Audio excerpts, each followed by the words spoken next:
Greetings and attention. We are about to start the conference, so please be seated and make yourself comfortable before we begin. Assalamualaikum warahmatullahi wabarakatuh. Namo Buddhaya, Om Swastiastu, dan salam kebajikan. Good afternoon, ladies and gentlemen.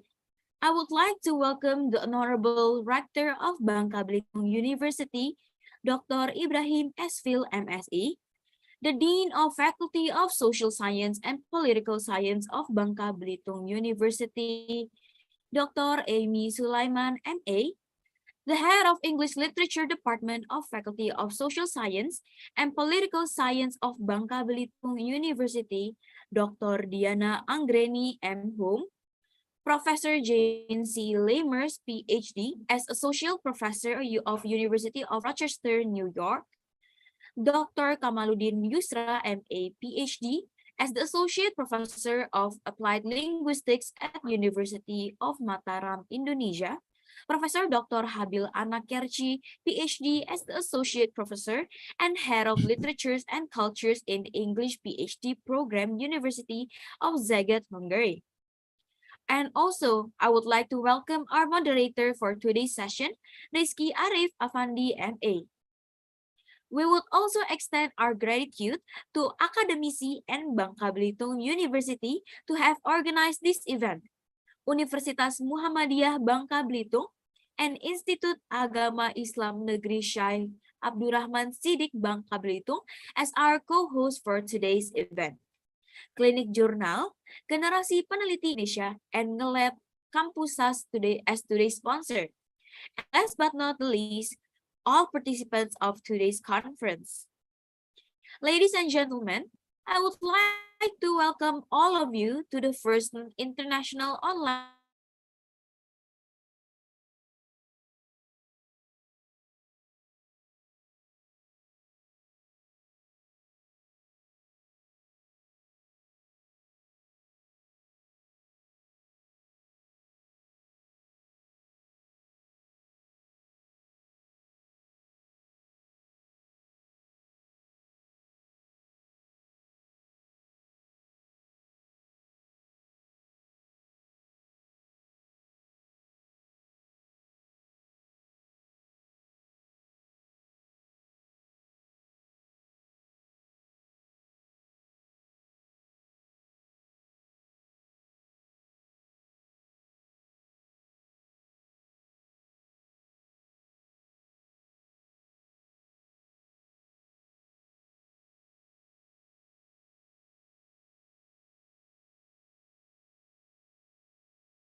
Dear all participants, sorry for this inconvenience, and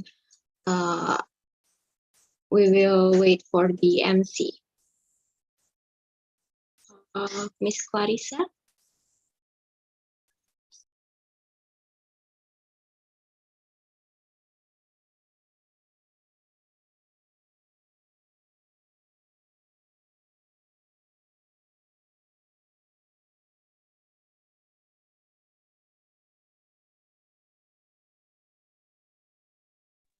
Hello everyone, sorry for the earlier interruption of internet. It's technical issue.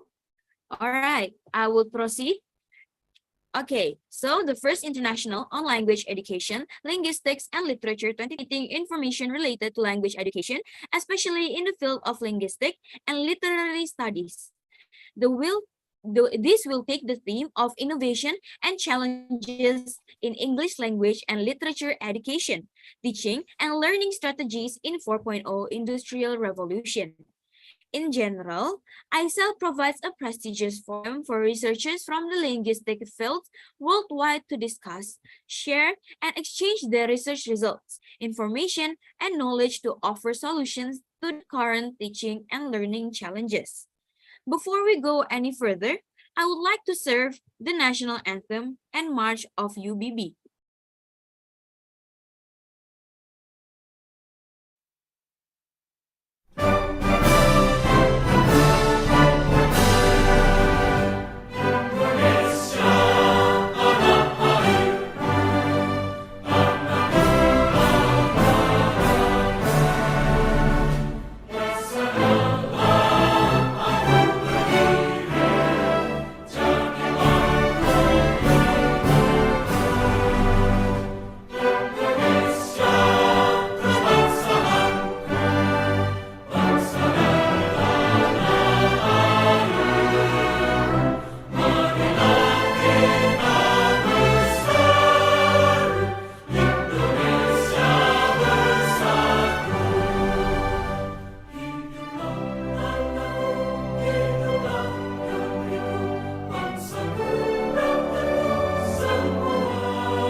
Universitas Bangka Belitung, tempat kita menuntut ilmu, mental, moral, dan intelektual, menyatu padu dalam semangat pendidikan. Universitas Bangka Belitung, tekad maju kembangkan diri, berprestasi berwawasan lingkungan, song-song masa depan, teknologi yang tepat guna, tingkatkan kesejahteraan, kelautan dan wirausaha, pertanian teknologi utama. Marilah bersama satukan tekad menjadi yang terutama. Marilah bersama satukan tekad menjadi yang terutama.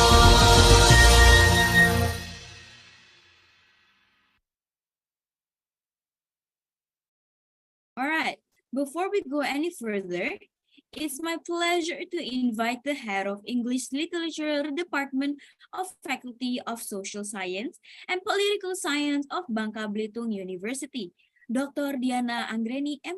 Are you here with us? Okay, thank you, Miss. Assalamualaikum warahmatullahi wabarakatuh. Salam, Om Swastiastu, Namo Buddhaya, Salam Kebajikan, Rahayu, Rahayu. The Honorable Rector of Universitas Bangka Belitung, Dr. Ibrahim Esfil, MSc, the Honorable Dean of the Faculty Social and Political Sciences of Bangka Belitung University, the Honorable Speakers, Professor Jen C. Lamar, PhD, Professor Dr. Abil Anakerci, PhD, Dr. Andes Kamaluddin Yusra, MA, PhD, dear co-hosts, dear committees, dear all presenters and participants. Rest and gratitude we pray to Allah Subhanahu wa Ta'ala, because His mercy, grace, and guidance, we can all participate in this event in good physical and mental health. Today, English Literature Department of the Faculty of Social and Political Sciences of Bangka Belitung University is holding the first year International Conference with the Innovation and English Language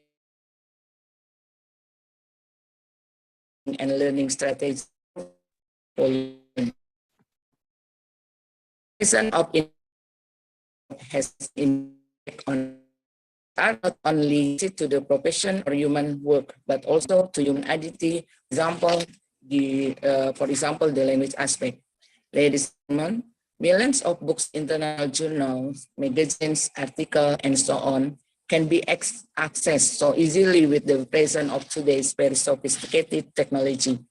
Technological advances in this era allow the ability to store scientific works resulting from studies in the field of language and literature that is almost unlimited.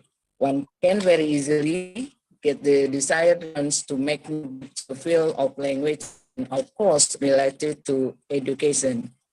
This also allows researchers from various countries to connect with each other to communicate through various online applications such as the Zoom application. Ladies and gentlemen, in the digital era, technology can make it easier for humans to collaborate, share knowledge, and participate in social debates that raise issues related to the study of language and literature. The presence of ICELL 2022 is a vehicle that provides opportunities for networks of linguistics and literary practitioners at home and abroad to synergy with each other between academic and non-academic institutions. The word synergy describes the essence of combining the strengths of language and literature observers in academic fields such as lecturers, researchers, and students, as well as non-academics, in order to develop the latest breakthrough to answer challenges related to language, language education, and literature. Ladies and gentlemen, this international conference in the first year work program of the Department of English Literature, PSIP UBB, and will become an annual work program which aims to build a network and collaboration in the academic world. It is hoped that the English literature of the Faculty of Social and Political Sciences of Bangka Belitung University can become a department of excellence and integrity at the national and international levels. The first year international conference was attended by 49 papers, while as to co-host, State Islamic Institute Abdurrahman Siddiq Bangka Belitung University of Muhammadiyah Bangka Belitung. And on this occasion, I represent the Holy of the English Literature Department of the Faculty of Social and Political Sciences of Bangka Belitung University.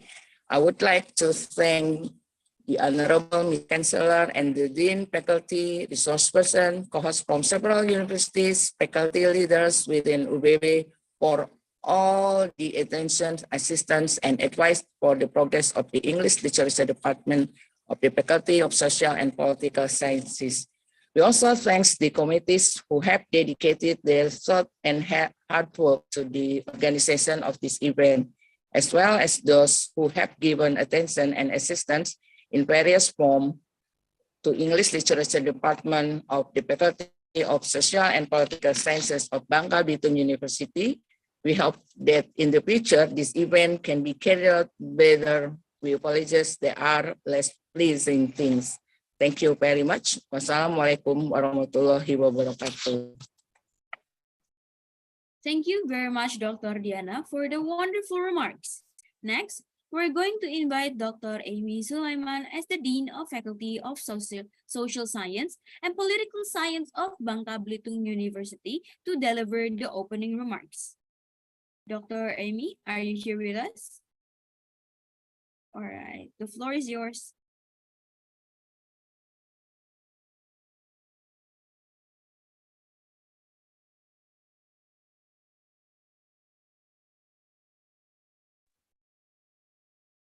Doctor, I think you're still on mute. Okay. Yeah. Bismillahirrahmanirrahim. The Honorable Director of Universitas Bangka Belitung, Dr. Ibrahim ICELL MSI, the Honorable our keynote speaker, Professor Jenny Celemers PhD, Professor Habil Anna Kerchi PhD, and Dr. Andes Kamaluddin Yusra MA PhD. The Honorable Head of English Literature Department of FISIP Universitas Bangka Belitung, Dr. Diana Anggreni M. Hung, the Honorable Officer, Speaker, and Audience, ladies and gentlemen, in International Conference on Language Education, ICELL 2022. Assalamualaikum warahmatullahi wabarakatuh. Good morning. May peace be upon us. Alhamdulillahi Rabbil Alamin. Wassalatu wassalam ala Rasulillahi sallallahu alaihi wasallam. Wa ala alihi wa sahbihi ajma'in.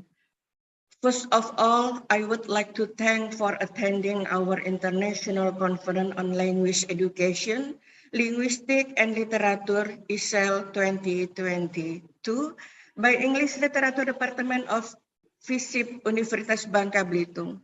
We hope this conference will find out method, theory, and solution for the development of life, especially in the side of language, education, linguistic, and also literature.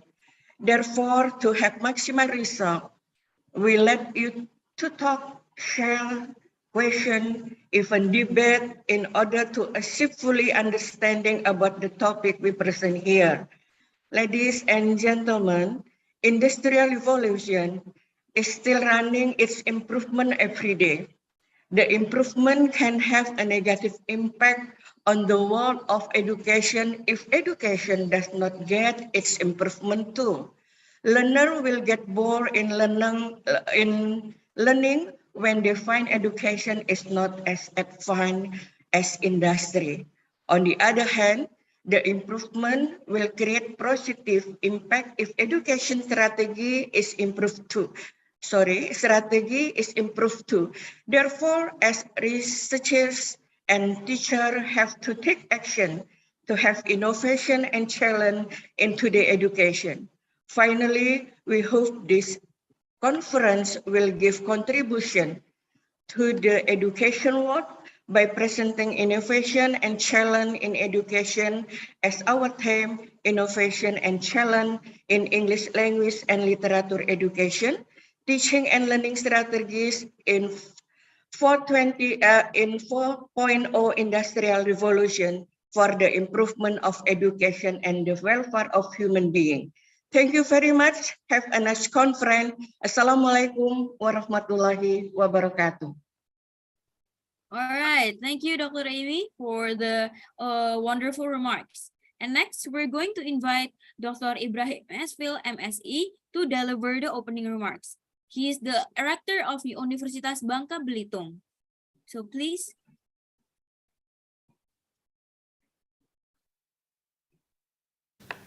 Assalamualaikum warahmatullahi wabarakatuh.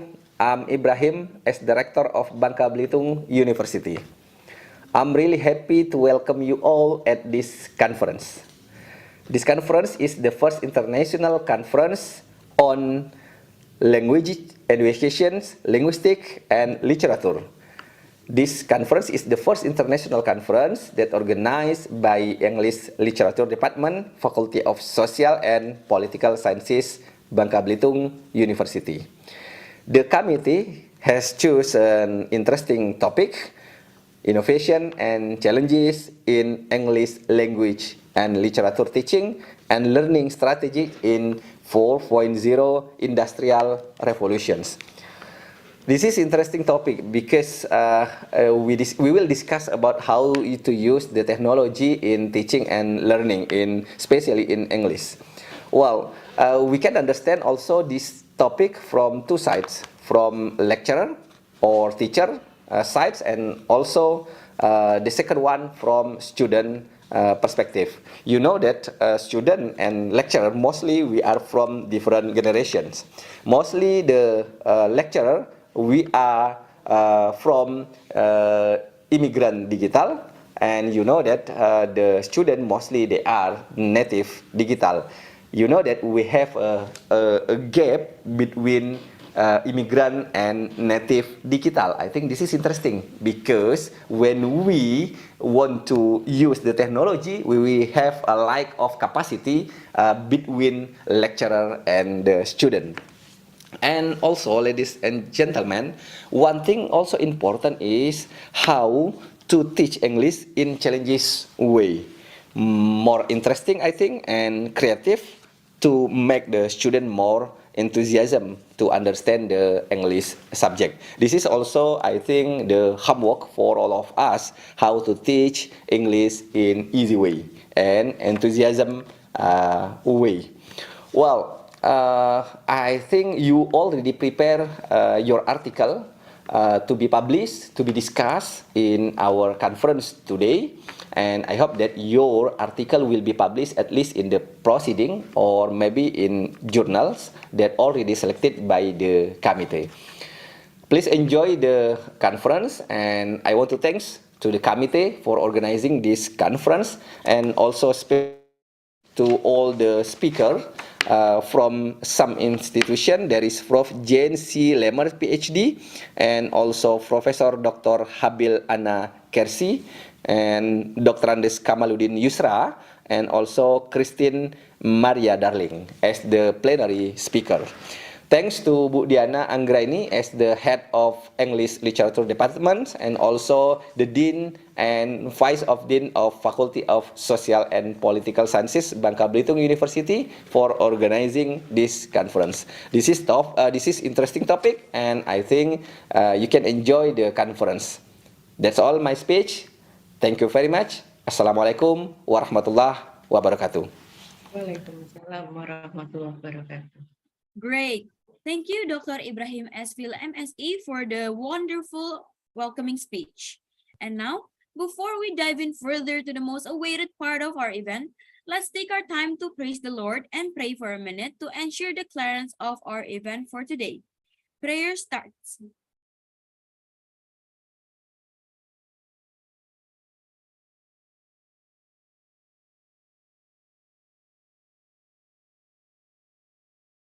Prayer end. And now, let's take a picture together to cherish this beautiful day. I will lead the photo session by a countdown from 3, 2, 1. And make sure you've already activated your cameras. The host will help us to capture our biggest smile. So, are you ready? 3, 2, 1. One more time. 3, 2, 1. And last slide, 3, 2, 1. Great. Now, we're moving to the most awaited part of the conference. And yes, it's the presentation from our insightful speakers. And now I would like to invite the lecturer of English Study Program of Universitas Taman Siswa, our moderator for today's session. Hi, Mr. Rizky Arif Afandi, MA. Are you here with us?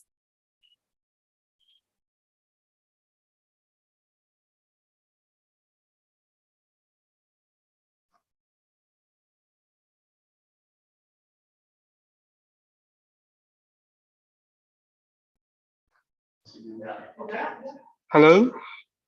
Hello. Hello. Thank you, Miss Clarissa. Okay. Yeah, let me correct something. I am from Universitas Bangka Belitung. Okay. Yeah. Thank you for the revision. So currently, Sir Rizky Arif Afandi is from Universitas Bangka Belitung. All right. Thank you for the revision, and I will give the floor to you. All right. Thank you, Miss Clarissa. Good morning.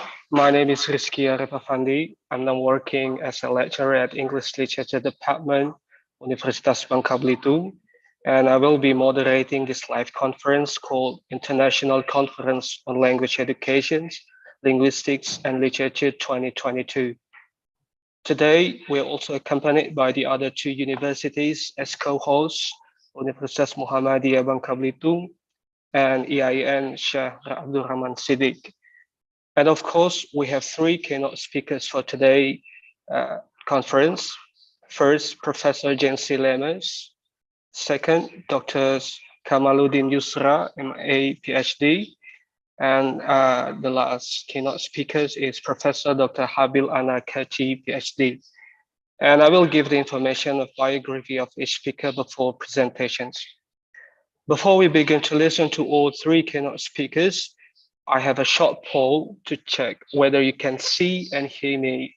Please respond. Can you hear and see me? Yeah. I repeat.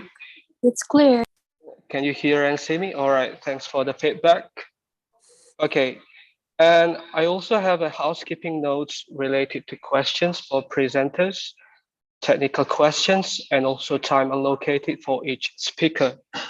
First, if you have any question during the presentations, please use the chat feature in the Zoom webinar.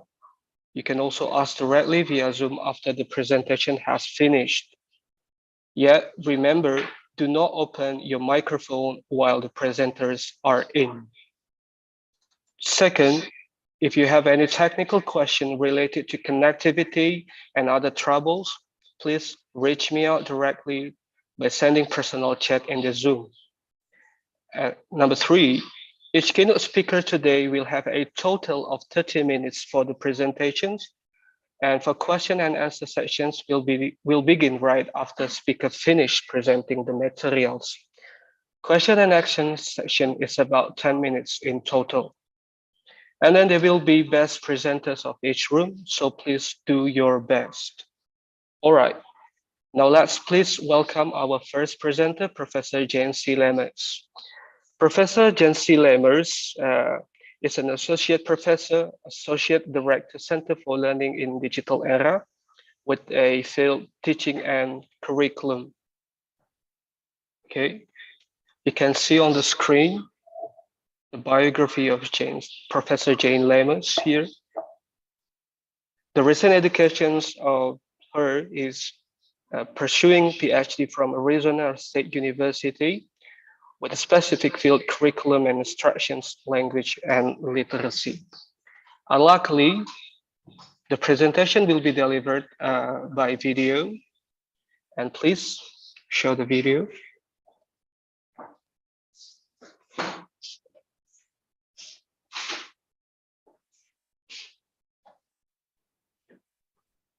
Selamat pagi. I want to thank everybody. Terima kasih for welcoming me to this conference and for letting me be a part of this event. I am sorry that we are still in a pandemic and that keeps us apart. I would love to be able to visit your university there in Indonesia and to be a part of a face-to-face conference with you all. And I look forward to when that will be a possibility. In the meantime, I do appreciate you allowing me to make a video contribution to your day and to be a part of your learning. So I'd like to start off here by pointing out to everybody my contact information. So please, you are more than welcome to reach out to me through Twitter or to send questions through email. I'm happy to offer insights such as a copy of the publication that came from this study that I'm about to talk to you about. And since I'm not able to be there live during your virtual conference, I am again welcoming your questions to come to me through email or through Twitter if you would like to continue the conversation. So in this keynote address, I am going to share with you some work that was part of when I was in Indonesia for my Fulbright. So I want to put forth an argument that it is important to recognize Indonesian youth as global meaning makers, and I want to tell you more about that. But before I begin, it is very important to me that you know that this work was never going to be possible without the support and the collaboration of my colleague, my former student, and my friend, Dr. Puji Astuti. Puji had her own Fulbright grant to come to the University of Rochester, where she earned her PhD. I served as her advisor. We stayed in touch over the years and published research together. And then she helped me design and implement and now write about and disseminate the findings from the research study that I'm going to tell you about. She is an associate professor in the Faculty of English Education at the Universitas Negeri Semarang. This research was also supported by Fulbright Indonesia and the people at Aminef that make that program possible, and my university, the University of Rochester, that allowed me the leave to be able to go to Indonesia in 2019 and to be there for this research. So what is the problem that we are trying to solve? Well, our study is based on the fact that we know that much of the research about digital literacies centers Westerners' experience. And when that happens, it then unnaturally narrows the perspective and limits the claims that research can make about the global reach and connections that are possible by technology. So there's lots of researchers who have said that technology keeps us connected and keeps us networked with others around the globe. But if we are only understanding how some people around the globe are using technology, it limits our understandings. Others, like one of my colleagues, Dr. Raul Mora, have argued that it is important to do the work of decentering and decentralizing.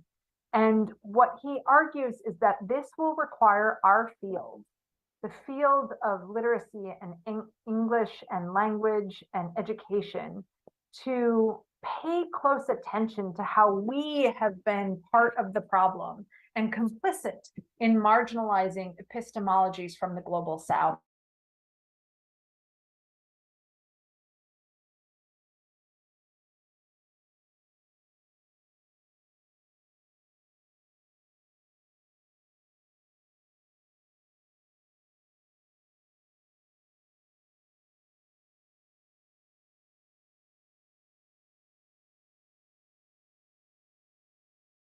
In Indonesia, well, specifically, there are many policies in Indonesia that require educators to prepare students to learn to use information technologies.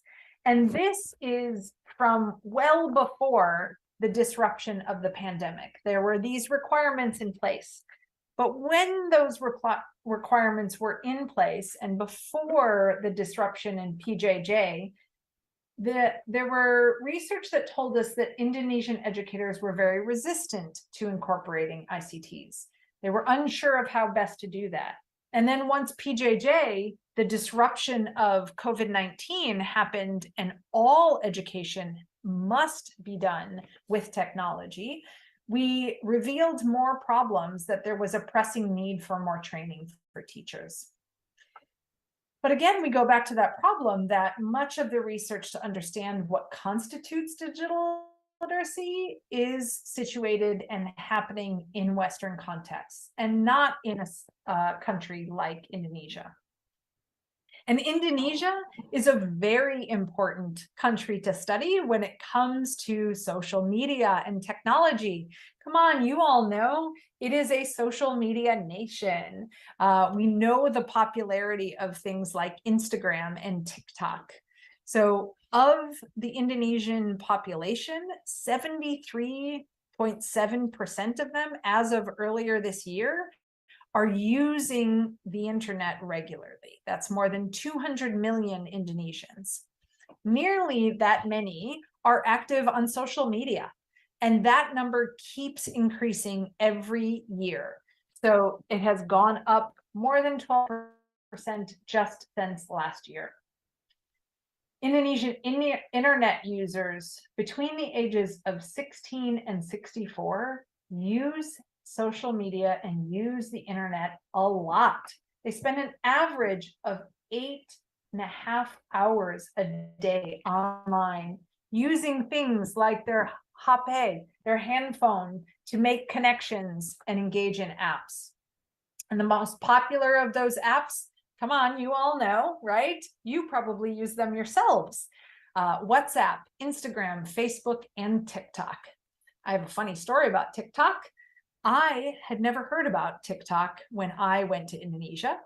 So it was not one that I was familiar with, but the sixth graders who helped us in the first focus group in our research, they were telling me about this new app called TikTok and how it was where they learned dance moves. And they showed us around the table all of these different videos, really short. And I was like, I've never heard this. I don't think anyone uses this. And by the time I got back to the US, TikTok had exploded and now everybody is using it. Another thing that is important about understanding the context of digital literacies research in Indonesia is understanding how the ministry and how educators are framing what they mean by digital literacy. So here we see on this slide an image that was produced by the Ministry of Culture and Education in January of 2020 while I was still in Indonesia. And it was part of the National Literacy Program that was revitalized at that time under the new minister. And there were a series of infographics, and digital literacy was literacy number 5, where they described it as being really important to have digital literacy capabilities in our digital age. And I do not have any argument about that first way to think about it. But it is this second sentence here where they say digital literacy is needed to obtain and filter information that is unstoppable. And here I have some challenges, and I want us to think a little differently based on even your own use of these technologies, right?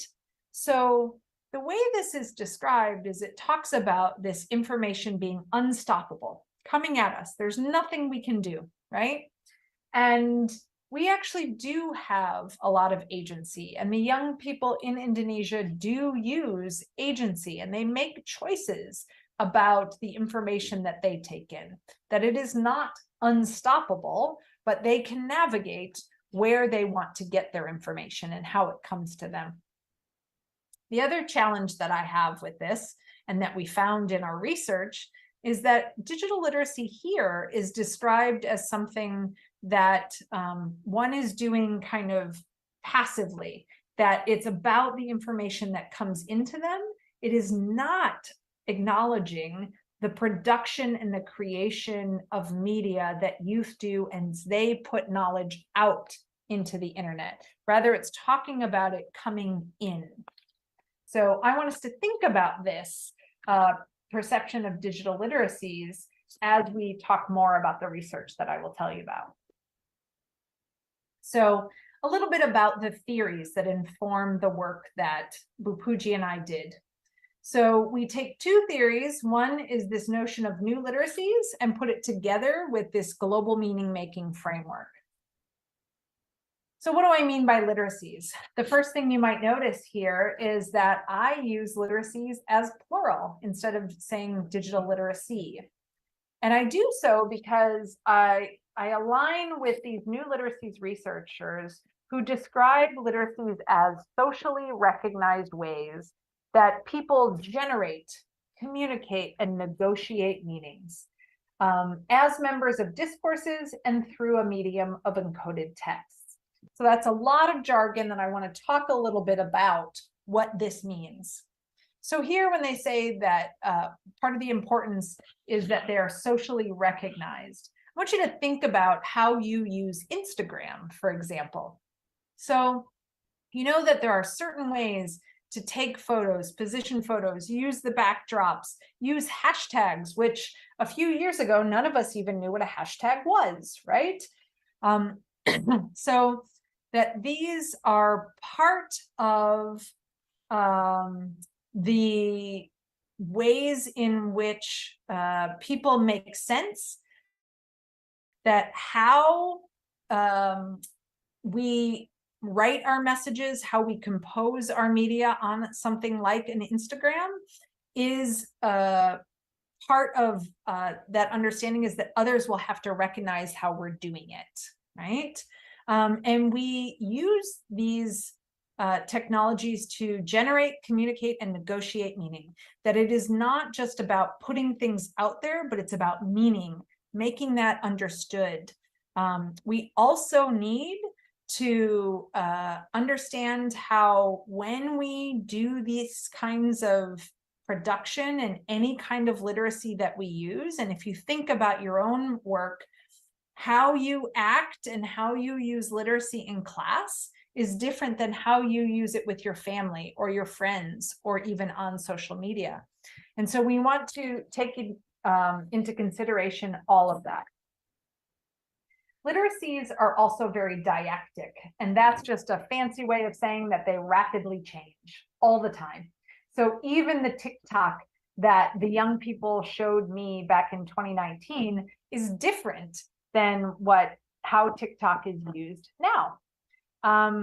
Literacies are also very multiple, multimodal, and multifaceted.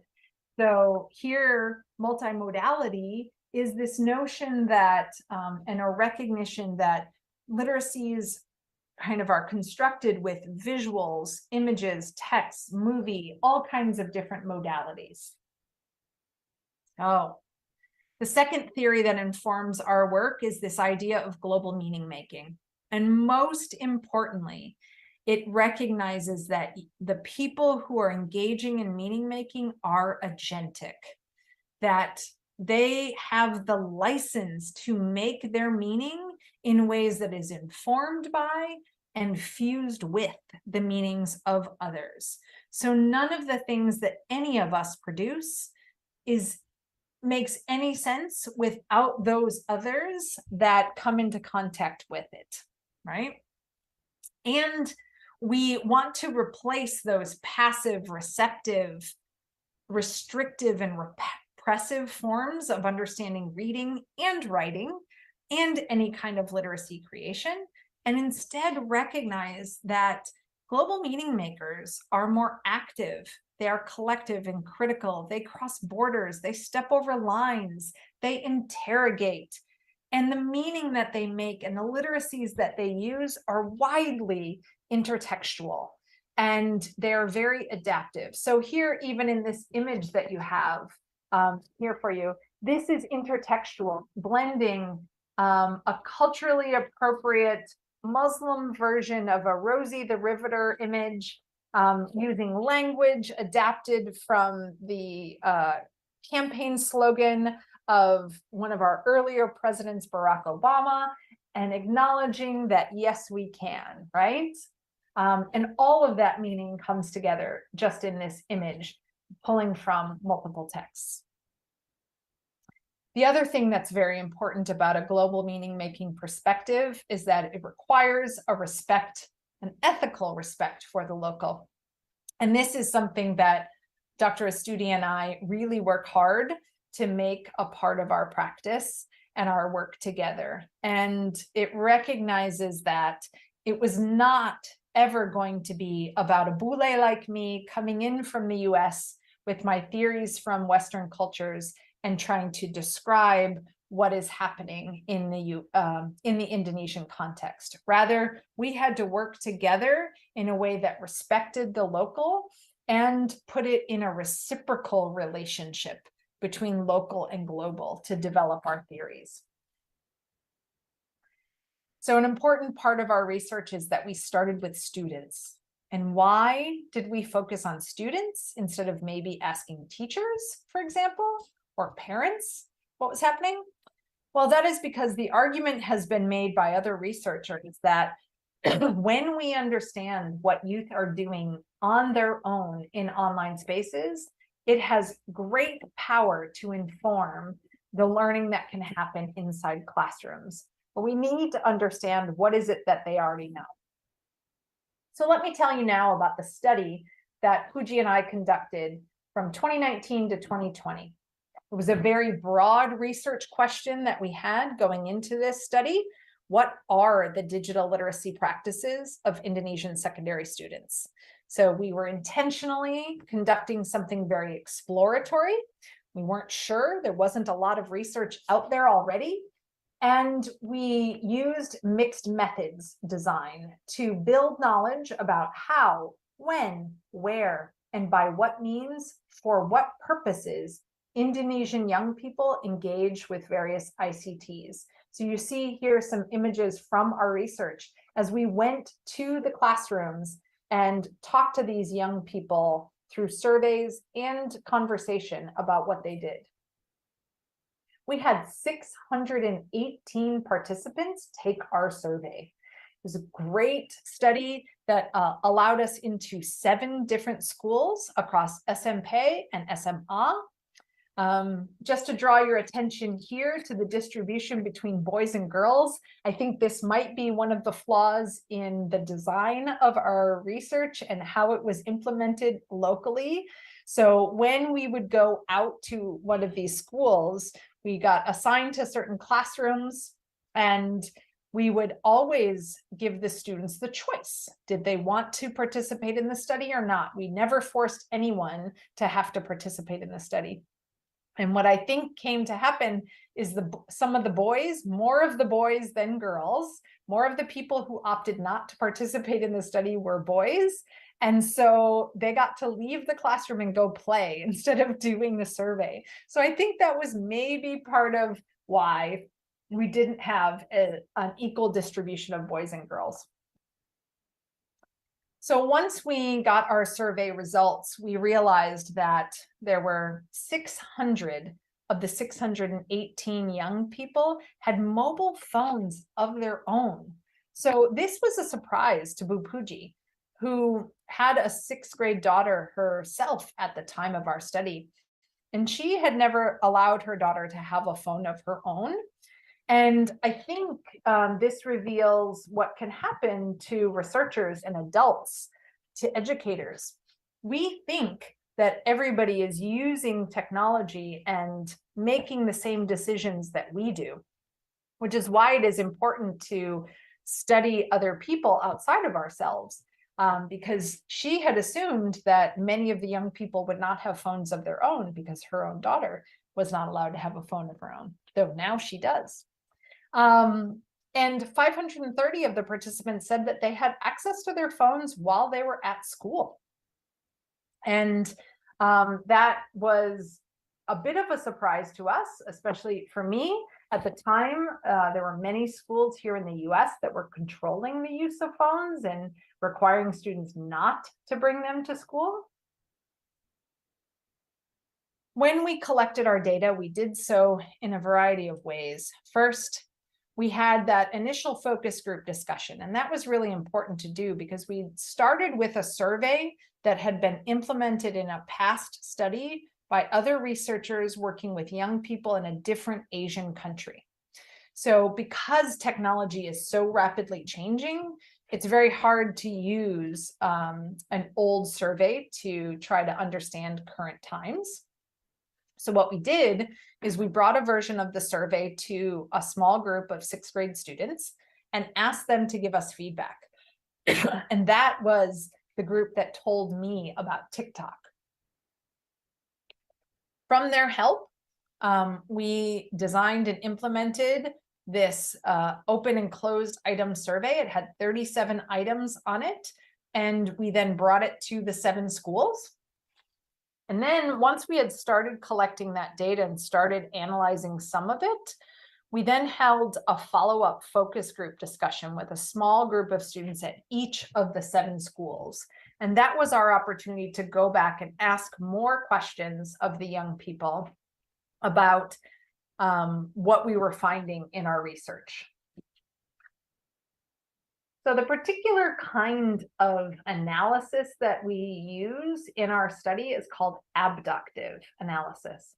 So this is not about sorting things into different categories or using predetermined codes. It's also not a grounded theory approach that lets theory kind of come up only from the data itself. Instead, where you start with abductive analysis as you're reading through things is you begin with what's surprising. And it is important, these researchers argue, that these unanticipated and surprising observation be recognized as strategic, because they depend on us as theoretically sensitized observers who recognize that there's something about what surprises us that has some relevance to a broader community of understanding of researchers or educators in our case. So when we found things that came up that made us go, it was more about how we could use that to understand something that was happening outside. And then once you have your kind of wondering or this surprise, you go through a process of systematically defamiliarizing yourself. So you're trying to make it seem strange and trying to pretend like you don't know anything about it, to then try to understand what is happening. And you start to become, develop more theories as you trace these different chains of meaning. So if this connects to this, and that's how you try to develop understanding. So allow me to now share with you some of the findings from this research as we listened to Indonesian youth. So some of our questions ask young people, what is it that they are learning in their classrooms about technology? And remember, it's important to remember that they were answering this question in late 2019. So this was before COVID, before PJJ, before all of the disruption that pushed us all online. So at that time, young people were telling us that they used technology in schools almost exclusively for assessment. They used it for their test taking. And the few teachers that we did talk to told us that what they liked about using technology for assessment is it made it easy for them to grade, right? Very organized. Young people also noted that they learned about theory and hardware. So when we asked them to describe what they were learning in their informatics class, they would say things like hardware, software, brainware. What is that? And so they were describing to us how this was about theory, hardware, and kind of habits of mind. They also told us that they spent a lot of time using Microsoft Office programs when they were doing any kind of ICT instruction in school.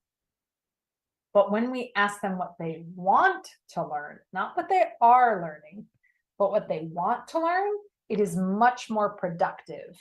They wanted to learn how to do coding. They wanted to make technology, games, applications, websites, and other things. They wanted to engage in video production and editing, something much more active. So instead of operating from this consumptive, functional, and more narrow understanding where they're more passive, they wanted to be more productive, empowered, and expansive in what they were learning about in technology. And Indonesia, at the time especially, was presenting technology in this kind of narrative where, again, information is coming at people and it's hard to filter it all. And that's important to deal with.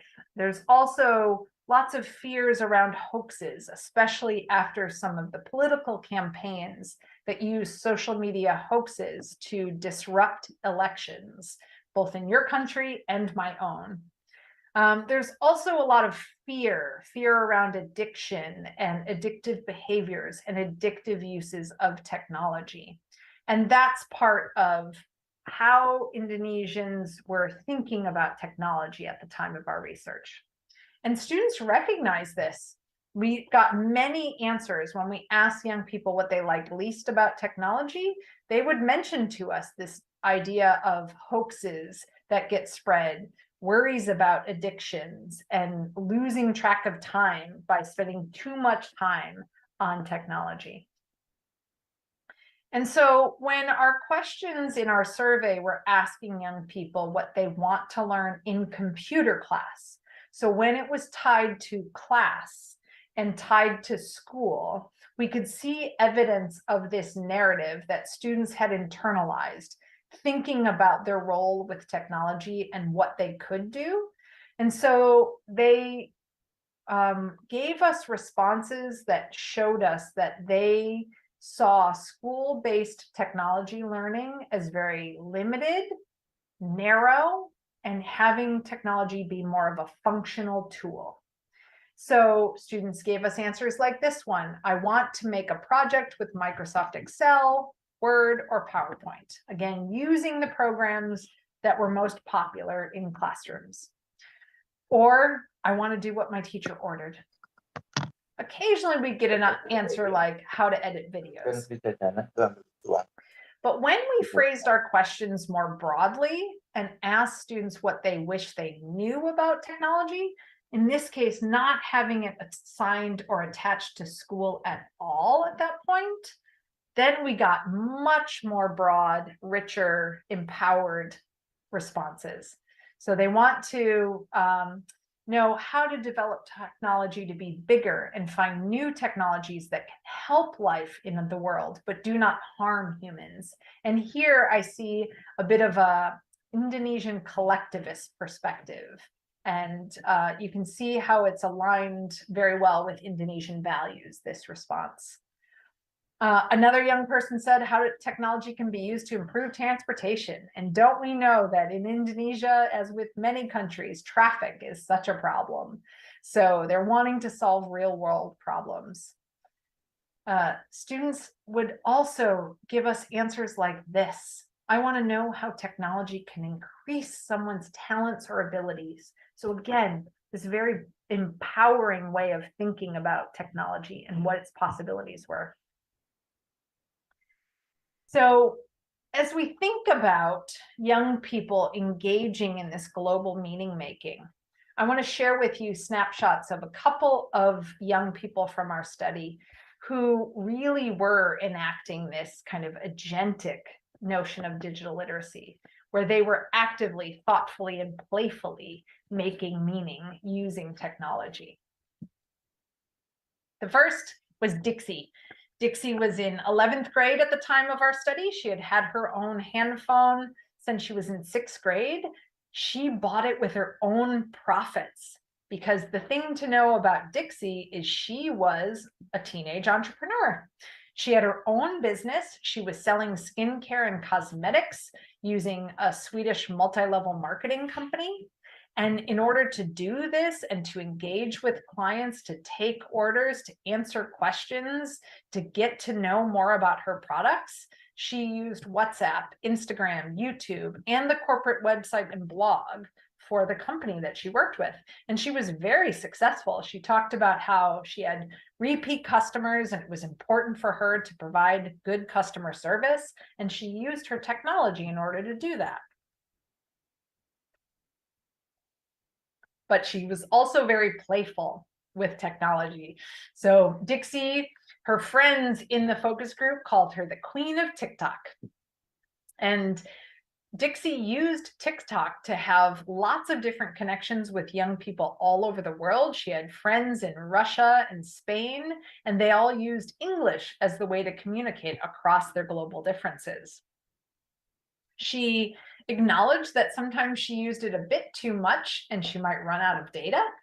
But for her, TikTok was only for entertainment. It was, you get bored, you log in, you check the popular dance covers. And she said she had a lot of friends who did this and it was just fun.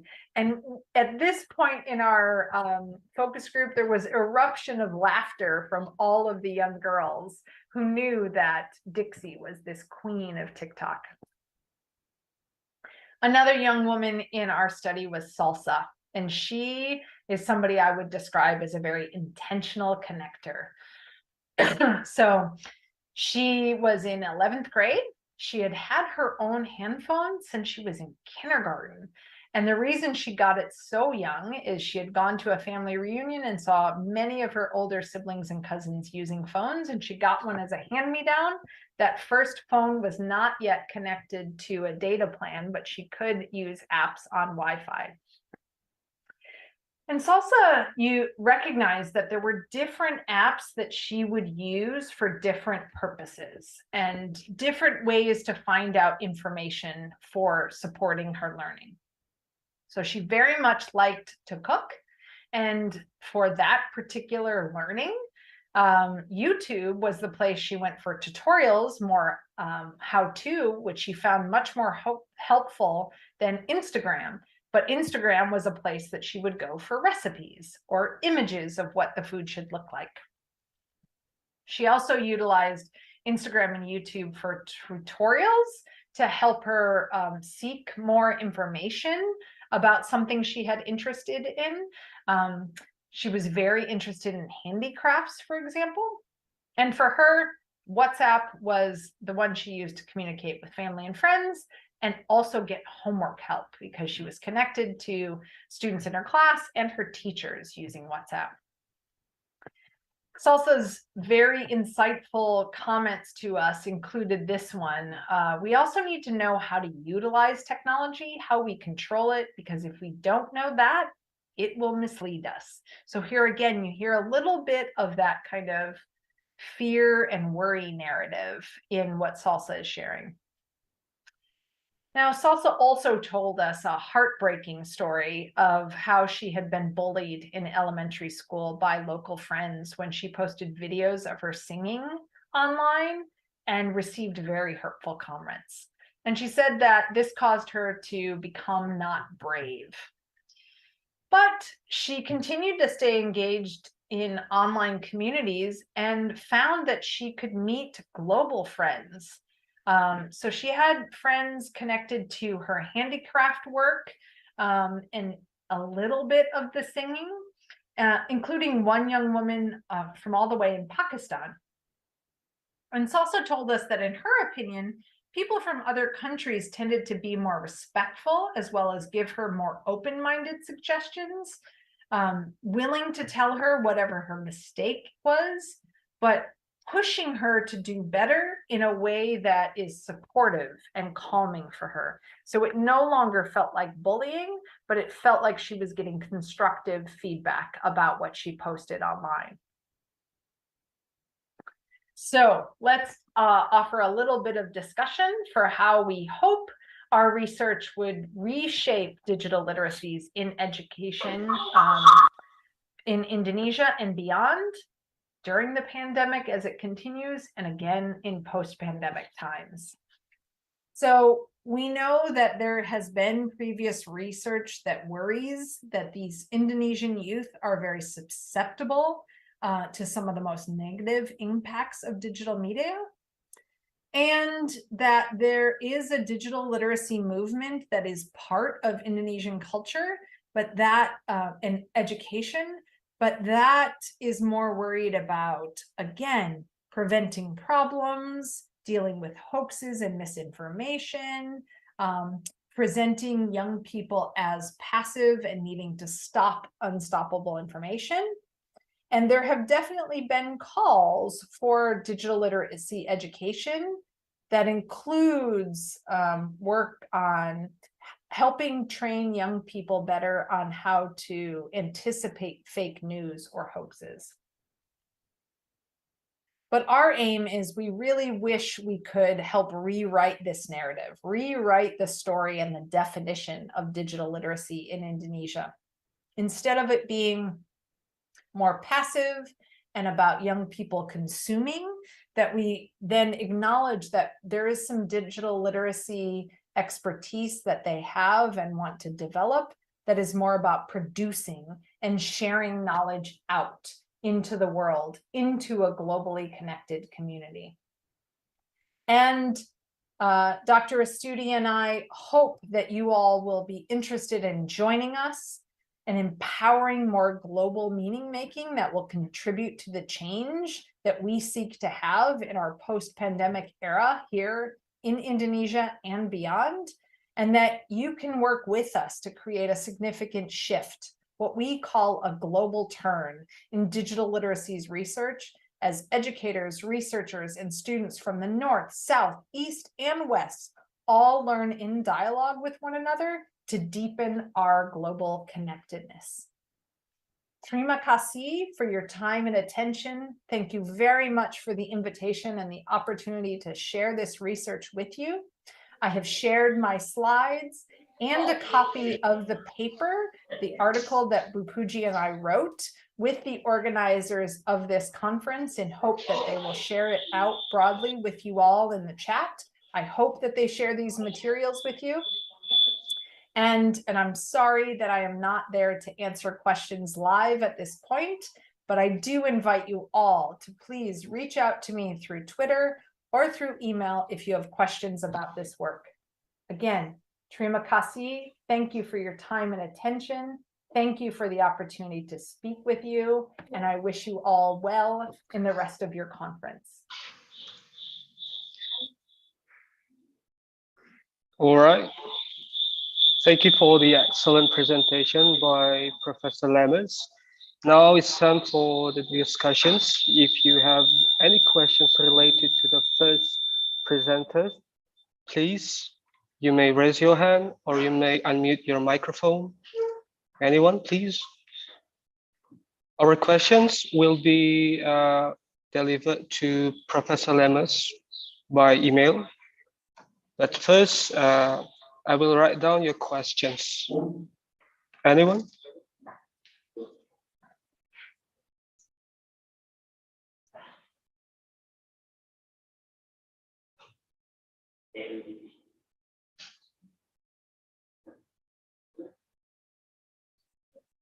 I'm still waiting.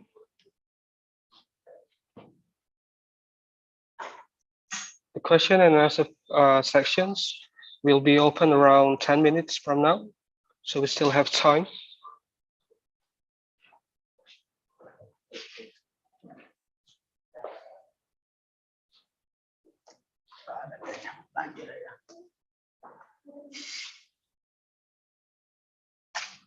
Bu Pindi, maybe.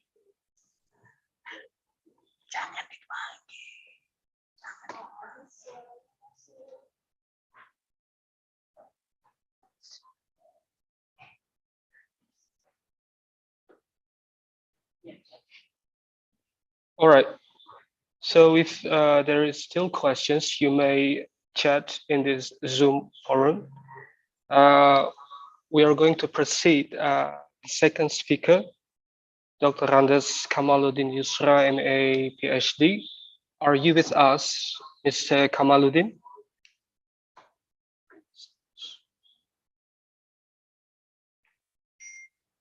Hello, Mr. Kamaluddin Yusra, are you with us?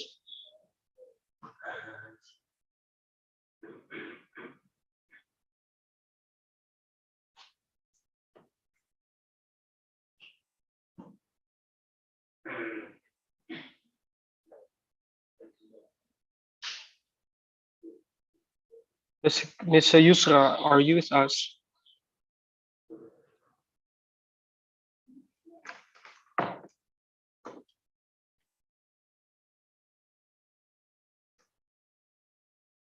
All right, maybe before we come to the presentation of Dr. Randes Kamaluddin Yusra, MA, PhD, we may take a look first about biography of him, Mr. Kamaluddin. Could you please share to us the biography of Mr. Kamaluddin Yusra?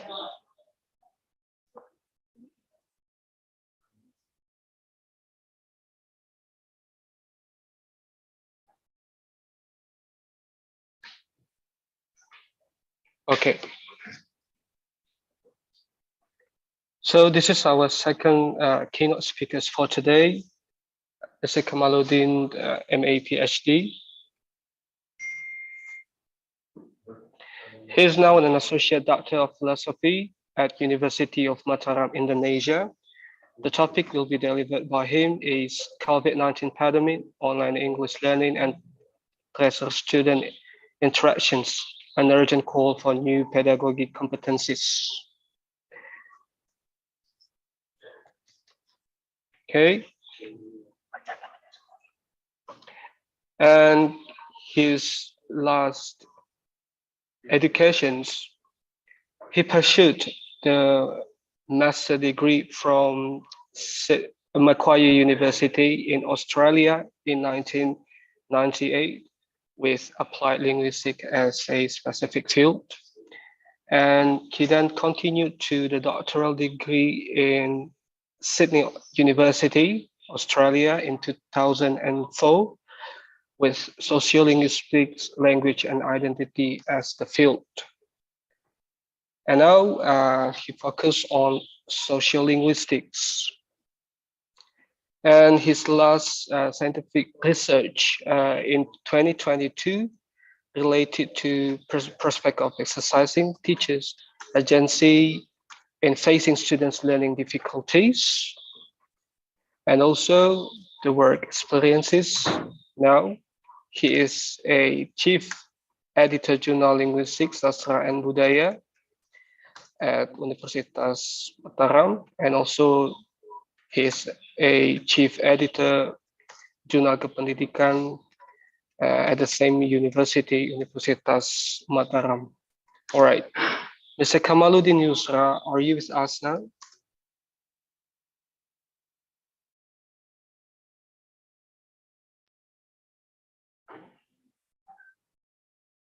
All right, it seems like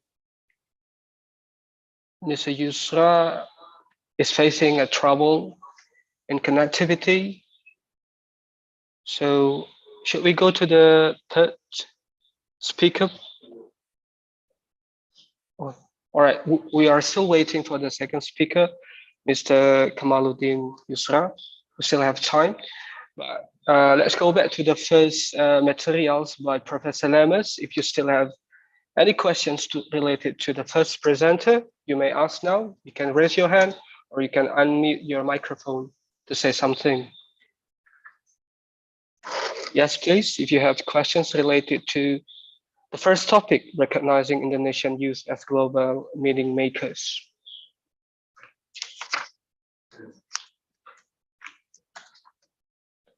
And if there is anyone who needs a use video. Oke, sudah double. Saya leave dulu yang ini ya. Halo. Halo, Bapak Yusra. Yep. Are you with us now? Connections. Okay, that's okay. One is with my laptop and the other one is with my handphone. But I think with the laptop doesn't work. Doesn't really work, so I have to use my handphone. That's totally fine, Bapak. You may start your presentation now. Yes. I think I've sent the PowerPoint to the committee, right? Can you show me? Oh, right, it's there now. Is it?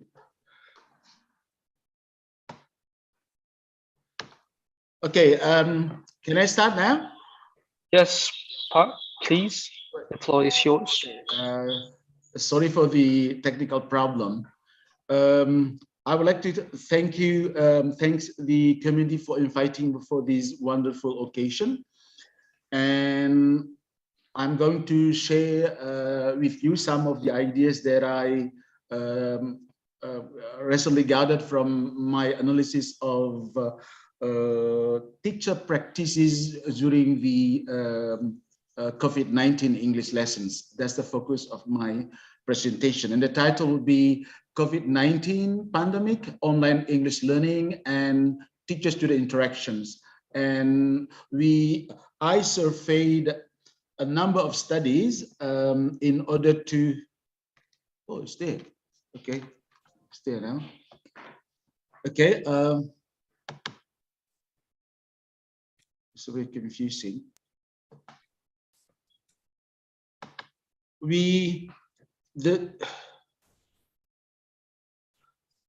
The background of the study comes with our situation with COVID-19, and we had experience of COVID-19 attack in Wuhan, and it happens in December 2019. And we felt very safe at that time because Wuhan government, I mean Chinese government, locked down Wuhan, and we think people around the world were safe at the time. But in February 2020, COVID-19 struck Italy, UK, USA, and other parts of the world, and we were alarmed that the virus could arrive at our place. And then UNESCO in 2020 reported that by March 2020, 15 countries in the world have been severely affected by this virus, and these 15 countries had to implement total school closure, while 14 others have to implement partial closure of schools. And UNESCO estimated that 1 in 5 school children would be out of school permanently, and 1 in 4 university students will also be out of campus permanently if no emergency responses or no emergency strategies are implemented. And this is my PowerPoint number 2. And UNESCO urged for us to implement or to use high technology for teaching, also low-tech technology for teaching, as well as no technology at all.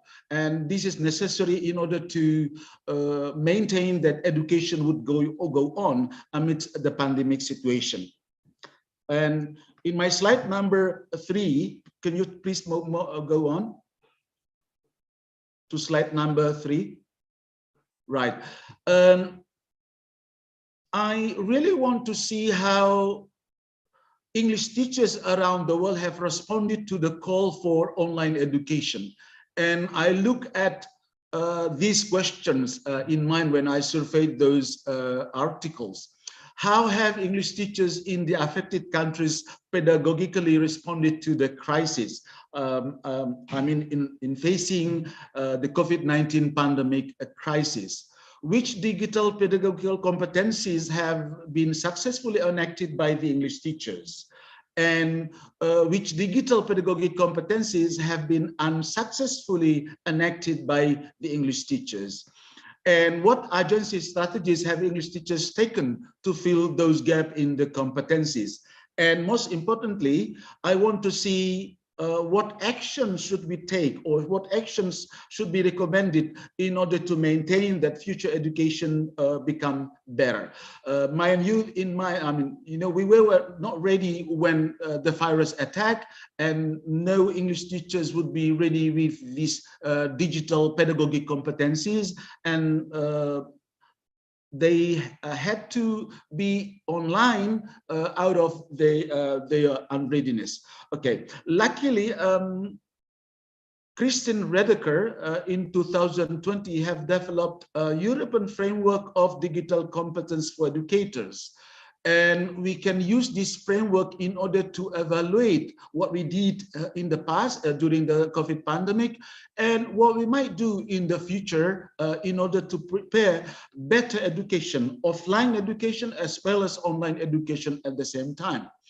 Redeker divided these digital pedagogic competencies into 3 aspects. The first one is, can you move on to the next slide, please? Yes, this one. The first one deals with professional engagement of English teachers, in which English teachers are expected to communicate with other teachers at school level, or collaborate with ICT teachers or ICT staff, so that they can learn digital online competencies that can use in their online teaching. And also they need to work together with other English teachers in order to reflect on what they have done in online teaching and what they have not done better in this online teaching. And most importantly, the last part of this professional engagement is that English teachers could continuously develop their digital pedagogic competencies by taking courses or by self-learning for digital competencies. And this perspective will be used in my observation of teaching practices, online teaching practices during the pandemic attack. The second aspect of this framework is what Redeker called pedagogic competencies, and these are the real digital pedagogic competencies that we are talking about. The first one is digital resources. Teachers, English teachers need to be able to select appropriate digital sources for their teaching, but also they need to create and modify those resources to suit their own teaching. And most importantly, they need to manage those materials and protect those materials that they make, or they share them with other English teachers. And this is it's a matter of preparation of materials. But when regard to implementation of those materials is language teaching, the teachers need to develop digital pedagogic competencies related to teaching and learning. And in this way, they have to be able to teach and guide students and collaborate the students in learning, but at the same time, regulate their learning according to students' character or the students' preferences in their learning. The third part of it is empowering the students, making sure that the students have access to internet, the students are included regardless of their background. And as part of these empowerment competencies is that the teacher need to be able to prepare differentiated or personalized learning materials for the students for their own learning outside of the online session. And also important in this aspect is that the teachers need to be able to engage the learners online actively when they learn. And the last pedagogic competencies is in terms of assessment. The teachers need to be able to develop new competencies in assessment, that is assessing students' online learning. Not only as assessing, but also they also need to analyze evidence of learning in the online interaction. And also they need to provide feedback to students' learning, but at the same time, plan for future, for next learning, next online learning. And also essential, in addition to professional engagement. Oh my God.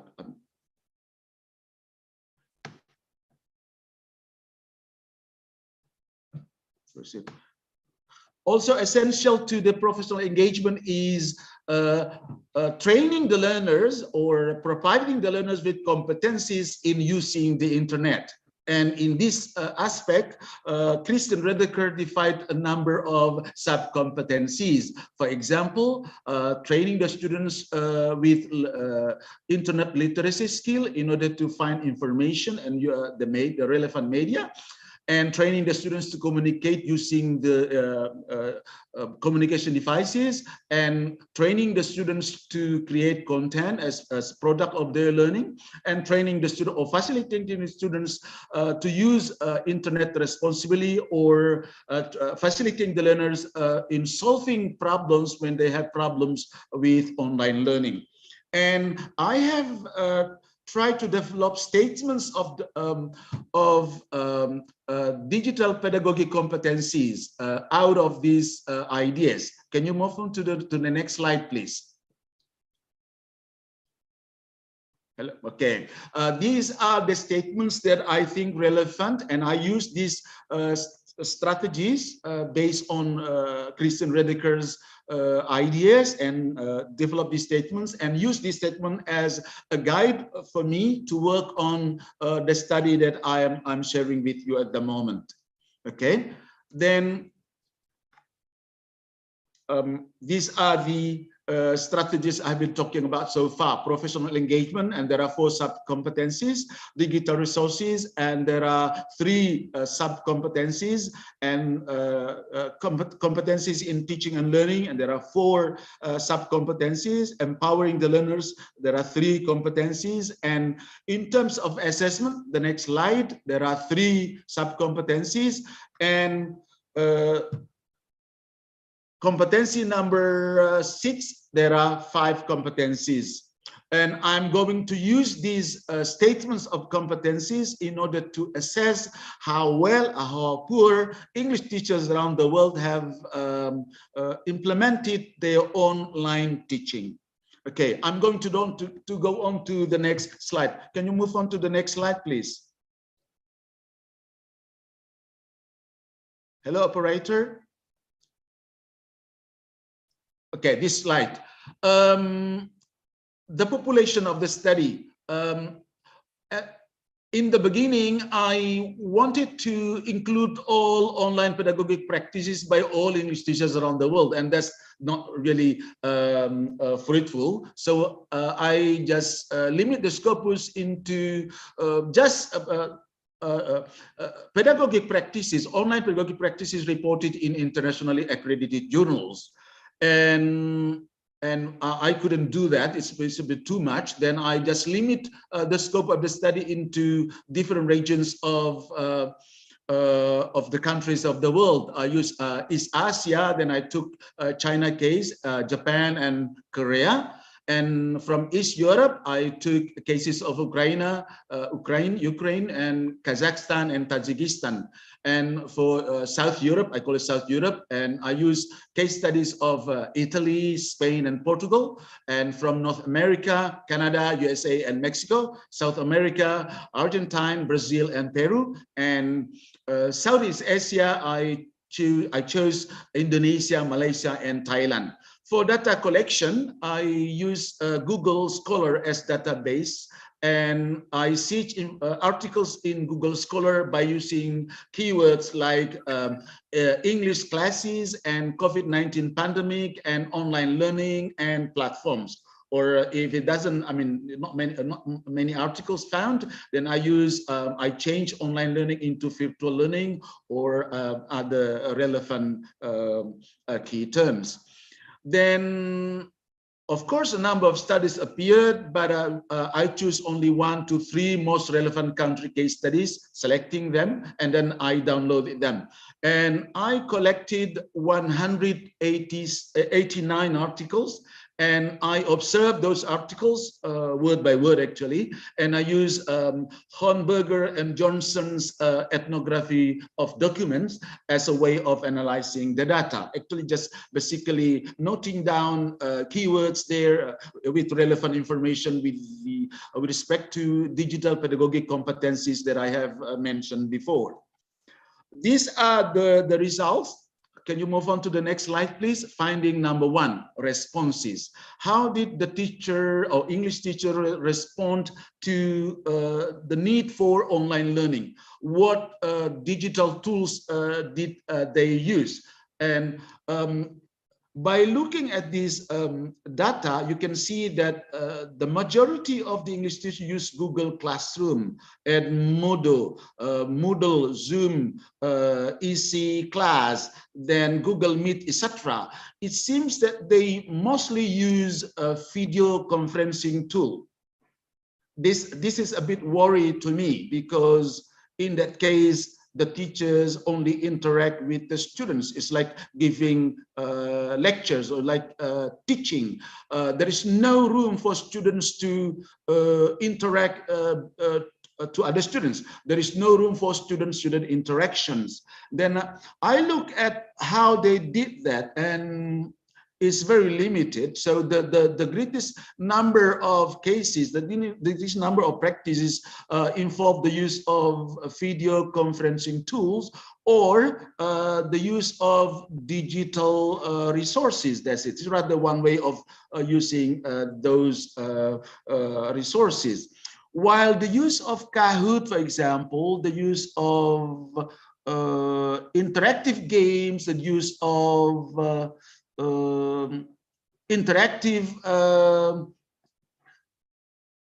or facilities or tools that that would enable students to interact with each other are very limited. That's I think we need to work on this in the future. And these are the conclusions that I could make from those graphics. Can you move on to the next slide? And from calculating the frequencies of practices reported in those articles that I reviewed, I found that the majority of teachers use the digital resources as platforms and use video conferencing tools in order to communicate with the teachers, and these include the majority. And some others just use video conferencing tools just to talk to students. And even worse, they use WhatsApp, they use Facebook, they use other communication, other written communication thing just to communicate to the students. Okay, and digital platforms, they just use digital resources for the students to access, and they give assignments for the students, and they mark the students' assignment. So no interaction between students and students, no interaction between teachers and the class. And most interestingly, that they still use the low technology, no technology strategy. For example, by using door-to-door visit to students, or a neighborhood visit where teachers come to a particular neighbor where students around the neighbor meet, and the teacher take turn to come and give them assignments for them to do or pick up their assignments. Around, although limit is around 2%, but still people do that. Okay. These are the things based on the digital pedagogic competencies that Kristen Redeker has developed, and I could find out that most of the teachers just use these two competencies. The first one is teaching learners with relevant resources and application. That's it. They use the digital materials on the resources, and they talk to them about those sources. But what is interesting is that out of their limitation in the literacy skill, in the computer skill, in the use of digital pedagogic competencies, teachers still try very hard in order to engage learners in the digital learning.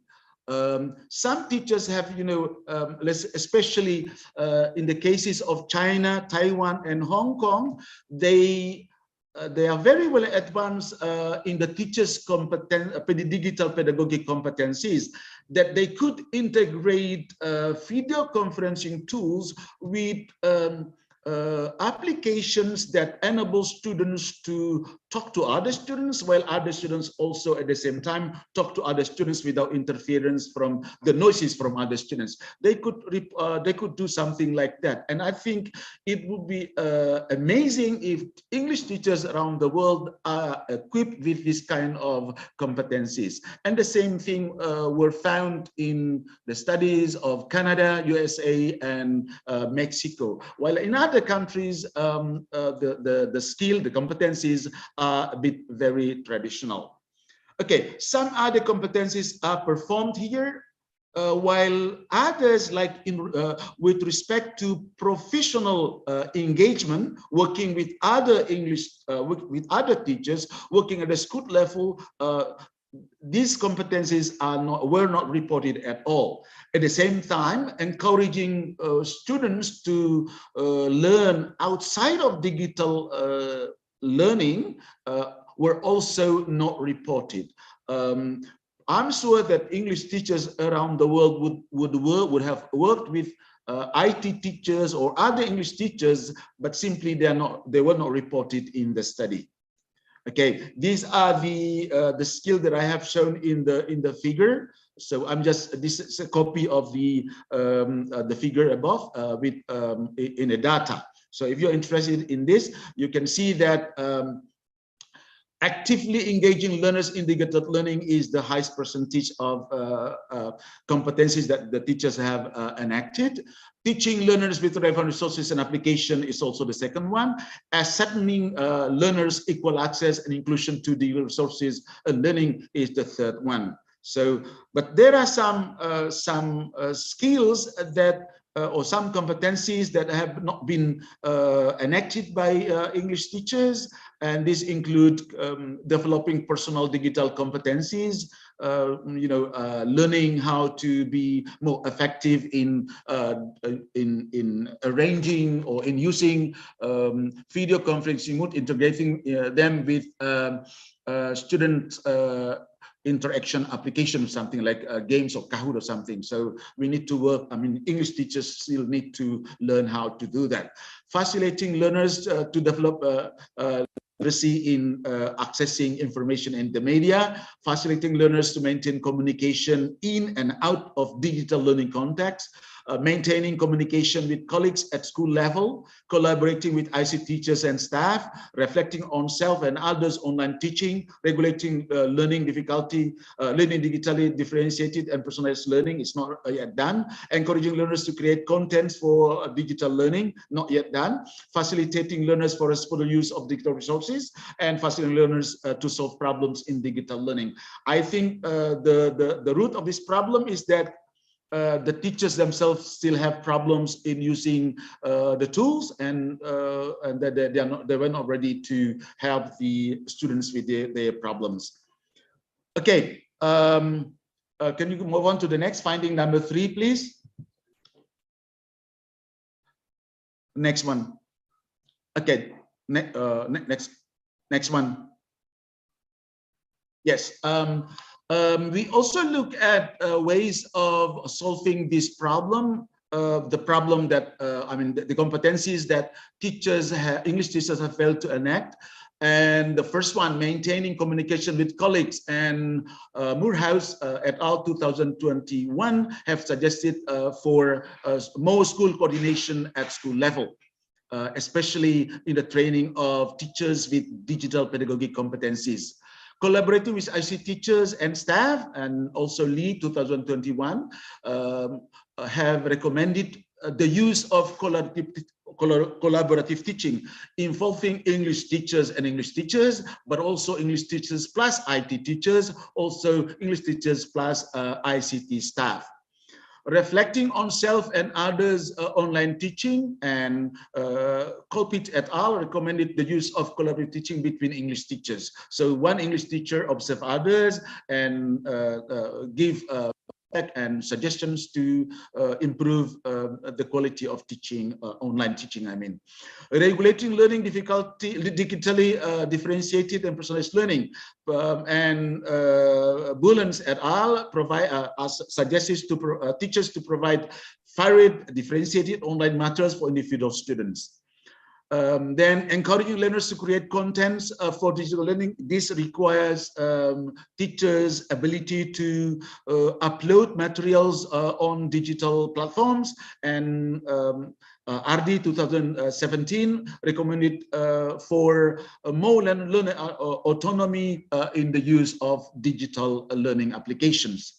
I think most of us as visitors to digital world cannot do this, but I think for our learners who are native to digital application, they can do that, I think. Okay, we should learn from them, I think. For number 6.4, facilitating learners for responsible use of digital resources. Kevin Lasate 2020 suggested for giving awareness to the students that digital learning is not just casual learning, but it is rather for lifelong learning. This is the suggestion. And the last one, facilitating learners to solve problems in digital learning. Ying et al. 2021 suggested us to use varied modes of digital learning. So it's a challenge there. So if with one mode of digital learning we have problems already, how can we familiarize our students with varied modes of digital learning? That's the challenge for us English teachers today. And next slide, please. What we learned from this, what we learned from the study is that, out of the inability to use ICTs and digital platforms, teachers are in urgent need to develop digital pedagogic competency trainings. I mean, you can see out of 24 competencies, English teachers have only used only 2 of it. Out of 22 digital competencies, English teachers have only been able to do 2 out of 24, out of 22, sorry. So we are in need of detailed competency trainings. Educational institutions are also facing challenges to continue online education, and we have felt the pleasure of online learning, and then although we are now back to offline learning, students and teachers are still in favor of online learning. So we need to combine both offline and at the same time online learning. Challenges appear, but collaborative actions involving schools, English teachers, IT teachers, and staff, as well as parents, can be taken to meet the challenges. I think we need to work together. Those stakeholders need to work together into providing better quality education services to our students. Several studies have shown that such actions, collaboration between stakeholders, are fruitful and have been found to be effective. Okay, Gonzalez, Lauret, 2020, or signed 2022, Wong and Mulhauser, and other studies have shown this could be workable. These are the recommendations. This is the final slide, I think. This paper has surveyed how English teachers have responded to online learning due to COVID-19 pandemic. The majority of the teachers have integrated online digital learning platforms and video conferencing tools, backed up with one-way or two-way communication tools. The paper has also shown that English teachers have been able to empower learners in digital learning using online resources and application. Though some of the digital pedagogy competencies have not been successfully implemented, particularly with regards to development of digital resources, assessments, and engagement with colleagues and learners, English teachers in the studies under review have always exercised agency in solving those weaknesses. Further exercises have been recommended for these drawbacks, and these endorsements are also supported by other studies which are also used to enrich the discussion of the findings. And finally, as online and offline learning will become the new norm, developing English teachers' digital pedagogical competencies becomes an urgent need for any English teachers and any teacher educating institutions around the world. I think that's all. Thank you very much. Okay, Mr. Kamaluddin Yusra, thank you very much for the very insightful materials related to digital pedagogy competencies. Now it's time for discussion forum. If there is a questions from the participants, it is the time to ask. Please. You may say something or raise your hand.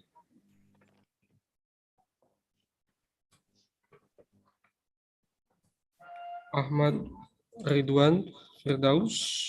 Yes, please, Pak.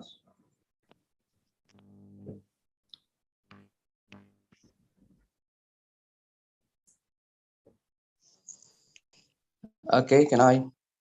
Yeah, please.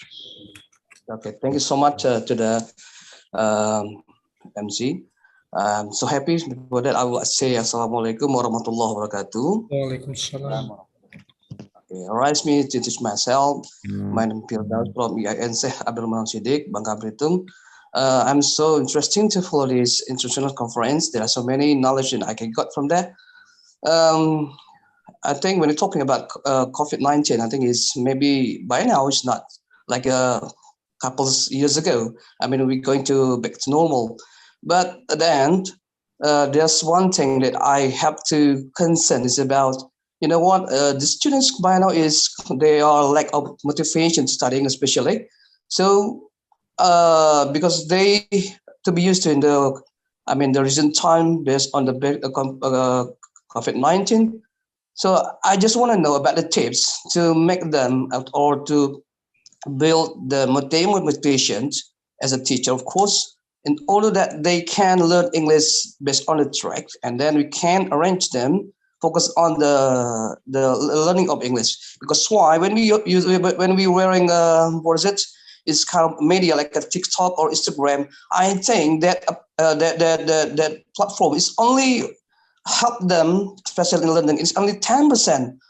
More than that, they just for fun, doing something is not related to study. So I think how, I mean, give me the tips in here as a teacher. I mean, to how to teach them the student how to be great. I mean, to show in the situation, to make them become motivated against learning English. And I mean, man behind it, what should we do? I think you can get my point, sir. Thank you. Oh my God. Firdaus. Okay, thank you so much. Okay, thank you. Yes. Thank you so much. Back to the MC. Hello? Hello? You want to respond it? I can't hear myself. Can you hear me, please? Yes. Okay, right. So I used my phone just now, and I found out that I should have used my laptop instead, but I did. Okay, that's also an example of the challenges that we have with technology. Okay, that's very interesting question. Motivation. I see again and again in my review of just 189 articles from around the world, and motivation is the trouble. Okay, the students are unmotivated in learning English. Then that's I think that's I don't know, it's a 200 million rupiahs question there. How could you motivate your students to learn English? Yeah, so that's a very interesting question. And with respect to technology, actually, we need to think about the possibilities of integrating those applications, I mean communication applications, into our teaching. The communication, I mean the technologies are for communication, and we need to think about ways of using them for our own teaching. I can give you some examples. For example, a student of mine, you know, having students unmotivated in learning English. And the students are motivated only when they see themselves on the application, and when they see themselves, you know, talking, and when they see themselves appreciated. And these students use Facebook and ask the students to record themselves and upload those recordings to Facebook, and it works. The students are motivated and they ask for it again and again. Yeah, and I also find out that teachers around the world have used this, I mean, Facebook as a platform for them to talk to students. They call it closed group Facebook. That's interesting, and you know, then, but it works, I think. Okay, it works. It works with the students. With senior students, I also have some experiences with my senior students who lost hope of, you know, finding jobs as English teachers. You know, so many, you know, you know, wannabe English teachers out there, and they are late, and then what they should do, and we need to find ways of alternatives for them other than English language teaching. Maybe there are some jobs that they need to work on, and then they can prepare for themselves for that. So creativity, I think, is the key there. Creativity. Different teachers will find different ways of doing that, and maybe you can have some wonderful experience with the way you do. Then that's the importance of sharing. All right, And all right. in the study, then sharing the ideas are not common around the world. So I think there should be around, a platform where teachers could share their experiences. I teach my students in this way and they're motivated. So we could borrow your ways of motivating the students. That's, I think, that's the challenge we have in the future. Thank you. I hope it answers your question, Pak Ahmad Ridwan. Great to know you. Greeting from Lombok. Thank you very much, Pak Kamal Yusra. Is it already clear, Pak Ahmad Ridwan Firdaus? Okay, I hope it's clear enough. We still have one question from Pak Sandi. Yes, please, Pak. All right, am I audible? Yes. All right, so hello, Mr. Kamal. I'm Sandy. I'm actually a lecturer in Universitas Bangka Belitung. Well, actually, I am also currently doing a research, not really the same as you, but I'm focusing on the effectiveness of English teaching before and end the pandemic anyway. But my question is actually above the challenges or above the findings that you have shown to us today earlier in your presentation. I just want to know, where is the position of the teacher or the educators in general in English teaching learning? It seems because we know exactly that the challenges is mostly on the use of technologies. So are the educators the users, the creators, and what do you think about that? As well as we need to also consider the pedagogical aspects, let alone we also need to incorporate the technologies and so on and so forth. So what do you think about that anyway? Thank you, Mr. Kamal. Okay, thank you. That's a very critical question. Where is the English teacher's position? Some English teachers are very creative enough that they have developed the temporary skill. They can become creators or I don't know, content creators or whatever. But most of us, born much earlier, and we are newcomers to the technology. I think we just need to be just users of those, application created by experts in the field. And I think what we need to, the position that we can take is that we learn about those applications, and then we need to be able to use them integratively rather than using only one application, because one application is just for one-way communication, like what we are doing at the moment. I talk to you, but it would be a great idea if English teachers can find applications that enable students to interact to other students. Let's say student A interact with student B, then student C interact with student D, and student E interact with student F, example, and the teachers could come and see what happens there. In that way, then English teachers could maximize the communication time for each student, rather than moving what I call moving the physical class into virtual class, where teachers just talk and students just listen. It wouldn't work with English lesson. And the framework that I mentioned earlier about Christian Redeker's framework of digital competencies are made for that. Made for general education. And I think we need to think about, accommodating those framework, those competencies in relevance to English language teaching, where most of the class time should be spent on students communicating rather than teacher talking. And for that, we need literacy. I mean, we need computer skill. We need skills in, selecting and using those applications. Unfortunately, I don't think any English education department around the world have curriculums for that. And that's my call. That's my call. And none of us are ready for that. I mean, in terms of education background, I don't know. But every one of us is ready to take the challenge. We want to learn. That's the, ready or not, we have to do that. Next time, at the moment, we have to teach students in Lombok, but at the same time, our students are in Bali, our students are in Philippines, our students are in Bandung. Then, oh my God, we have to teach students, in front of us, but at the same time, we need to go online, talking to students around the world.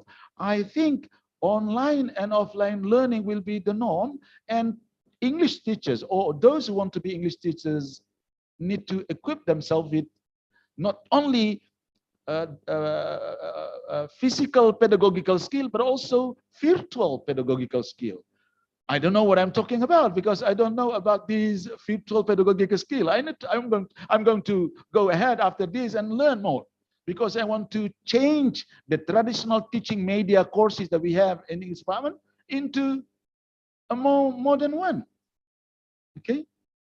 And I know in China, people are using robot or holograms to teach English. You can imagine that people are, in America, native speakers of English in America, coming to China in hologram and teaching English and interacting with the students. And what opportunities for us, non-native speakers of English, to be teachers of English if you don't have, a bonus skill that we may have. Okay, in terms of pedagogy, in terms of computer skills.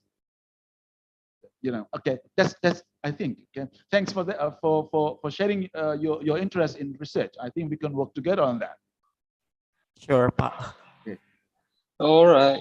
Thank you so much, Pak Kamal Yusra from Universitas Mataram. Because the time is already over for the second speaker, Okay. let's proceed.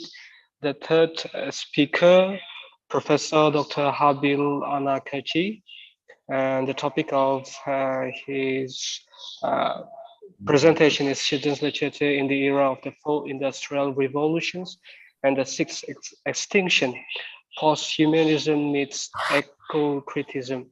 Anakachi is an associate professor at the English department of the University of Szeged, Hungary, where she's the head of doctoral program in literatures and cultures in English and a founding member of the Gender Studies Research Group. She holds a PhD in literature from the University of Szeged and a DEA in semiology from University Paris 6 Sorbonne.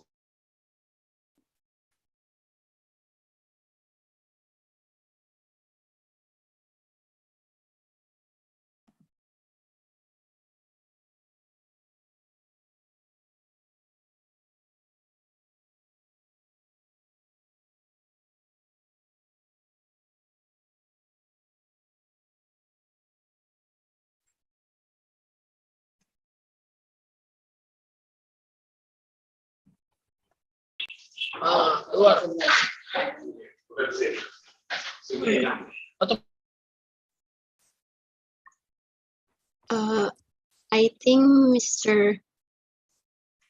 Rizky has a connection issue. Maybe Miss Anna, you proceed to the presentation. Floor is yours. Thank you. Okay, thank you very much. Can you hear me?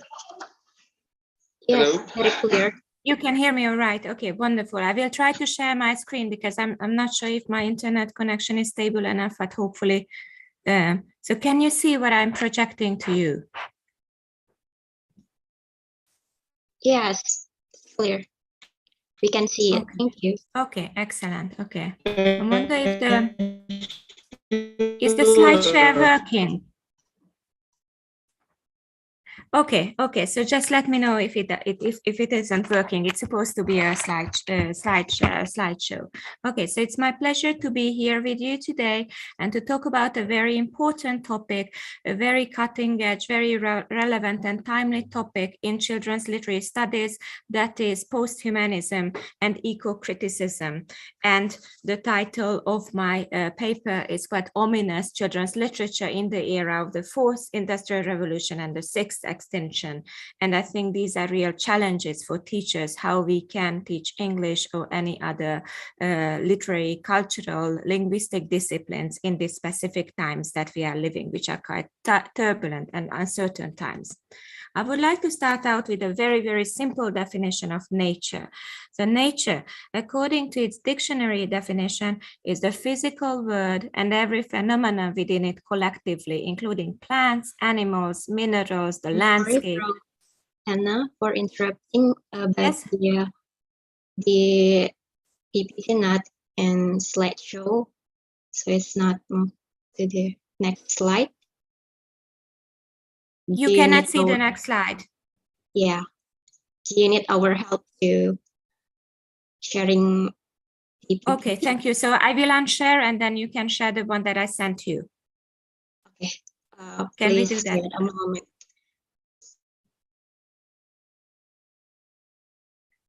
So, okay, thank you very much. And then I will just say next slide, please, and then we can move on. So we are at the dictionary definition of nature. That is the second slide. Thank you very much. Perfect. Okay. So the dictionary definition that you have here, the physical world, every phenomenon within it collectively, including plants, animals, minerals, the landscape, mountains, oceans, and stars, and all the features, forces, and processes that surround humankind and exist independently of humans as non-man-made entities. And we will see that the second part, the non-man-made entities, will be somehow challenged and questioned by post-humanism. We can move to the second slide, thank you. And the second slide shows you that nature is also a culturally constructed term. It is endowed with changing meanings throughout human history. So initially it's seen as a sacred space, if we think of the Bible or the Rousseau or the American transcendentalist tradition within a Euro-American context.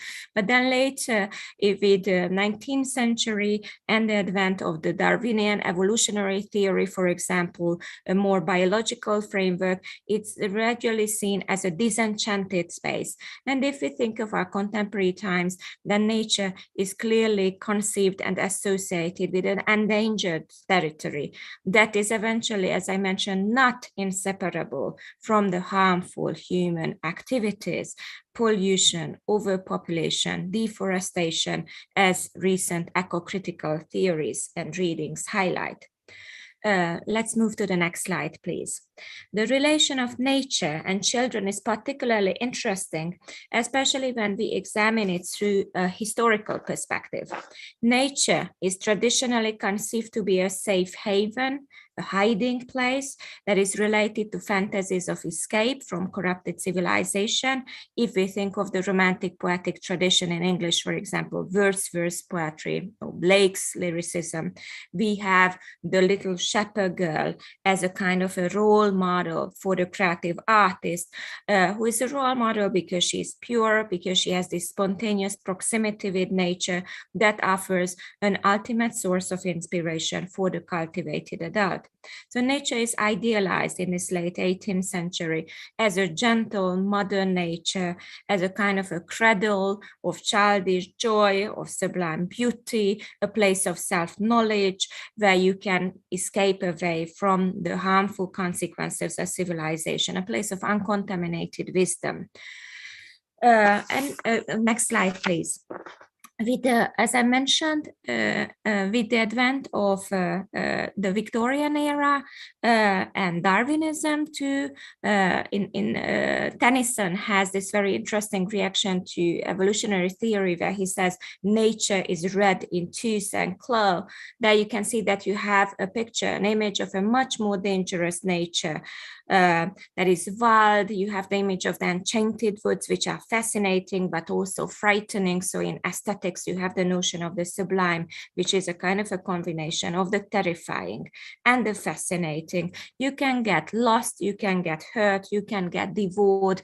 In the forest, you have unpredictable paths or the wide ocean, you have the terra incognita, you have the wild animalistic energies, the bestial instincts, and nature as dangerous is the next cultural icon.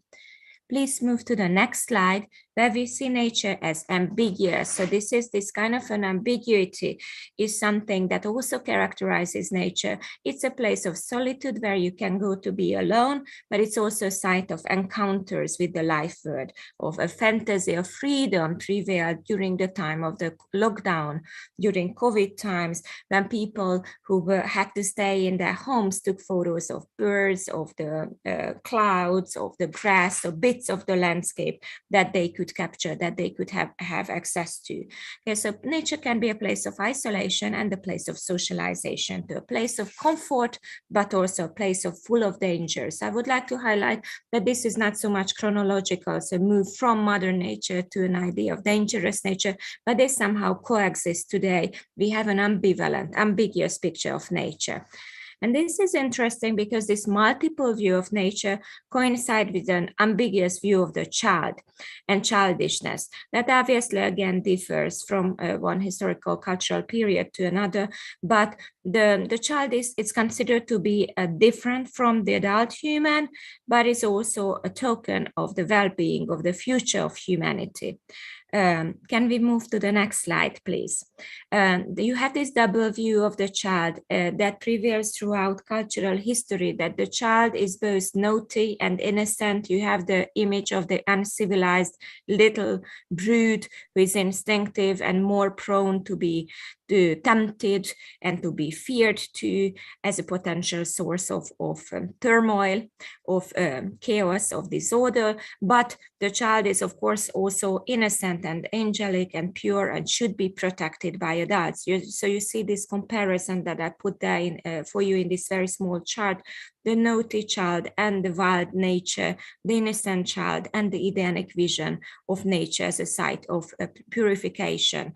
The child as something that adults look back to childhood as a nostalgic past, but also a token of promising future, and nature something associated with timelessness that has been here before human existence and will likely survive human presence on Earth if we allow that.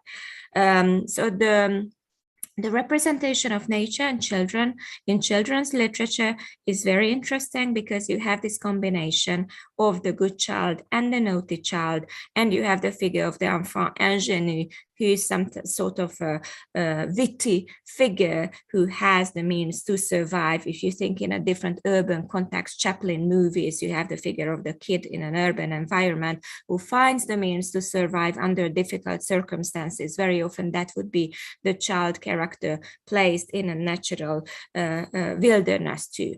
Of course, you can think of Peter Pan in Neverland. Neverland is a very specific natural context, or Mowgli in Kipling's Jungle Book, on the jungle there, again as a natural environment, which thematized moving out from the city, from the metropolitan space into wilderness as a place of freedom, as a place of pure encounters within innocent animals, plants, and natural elements.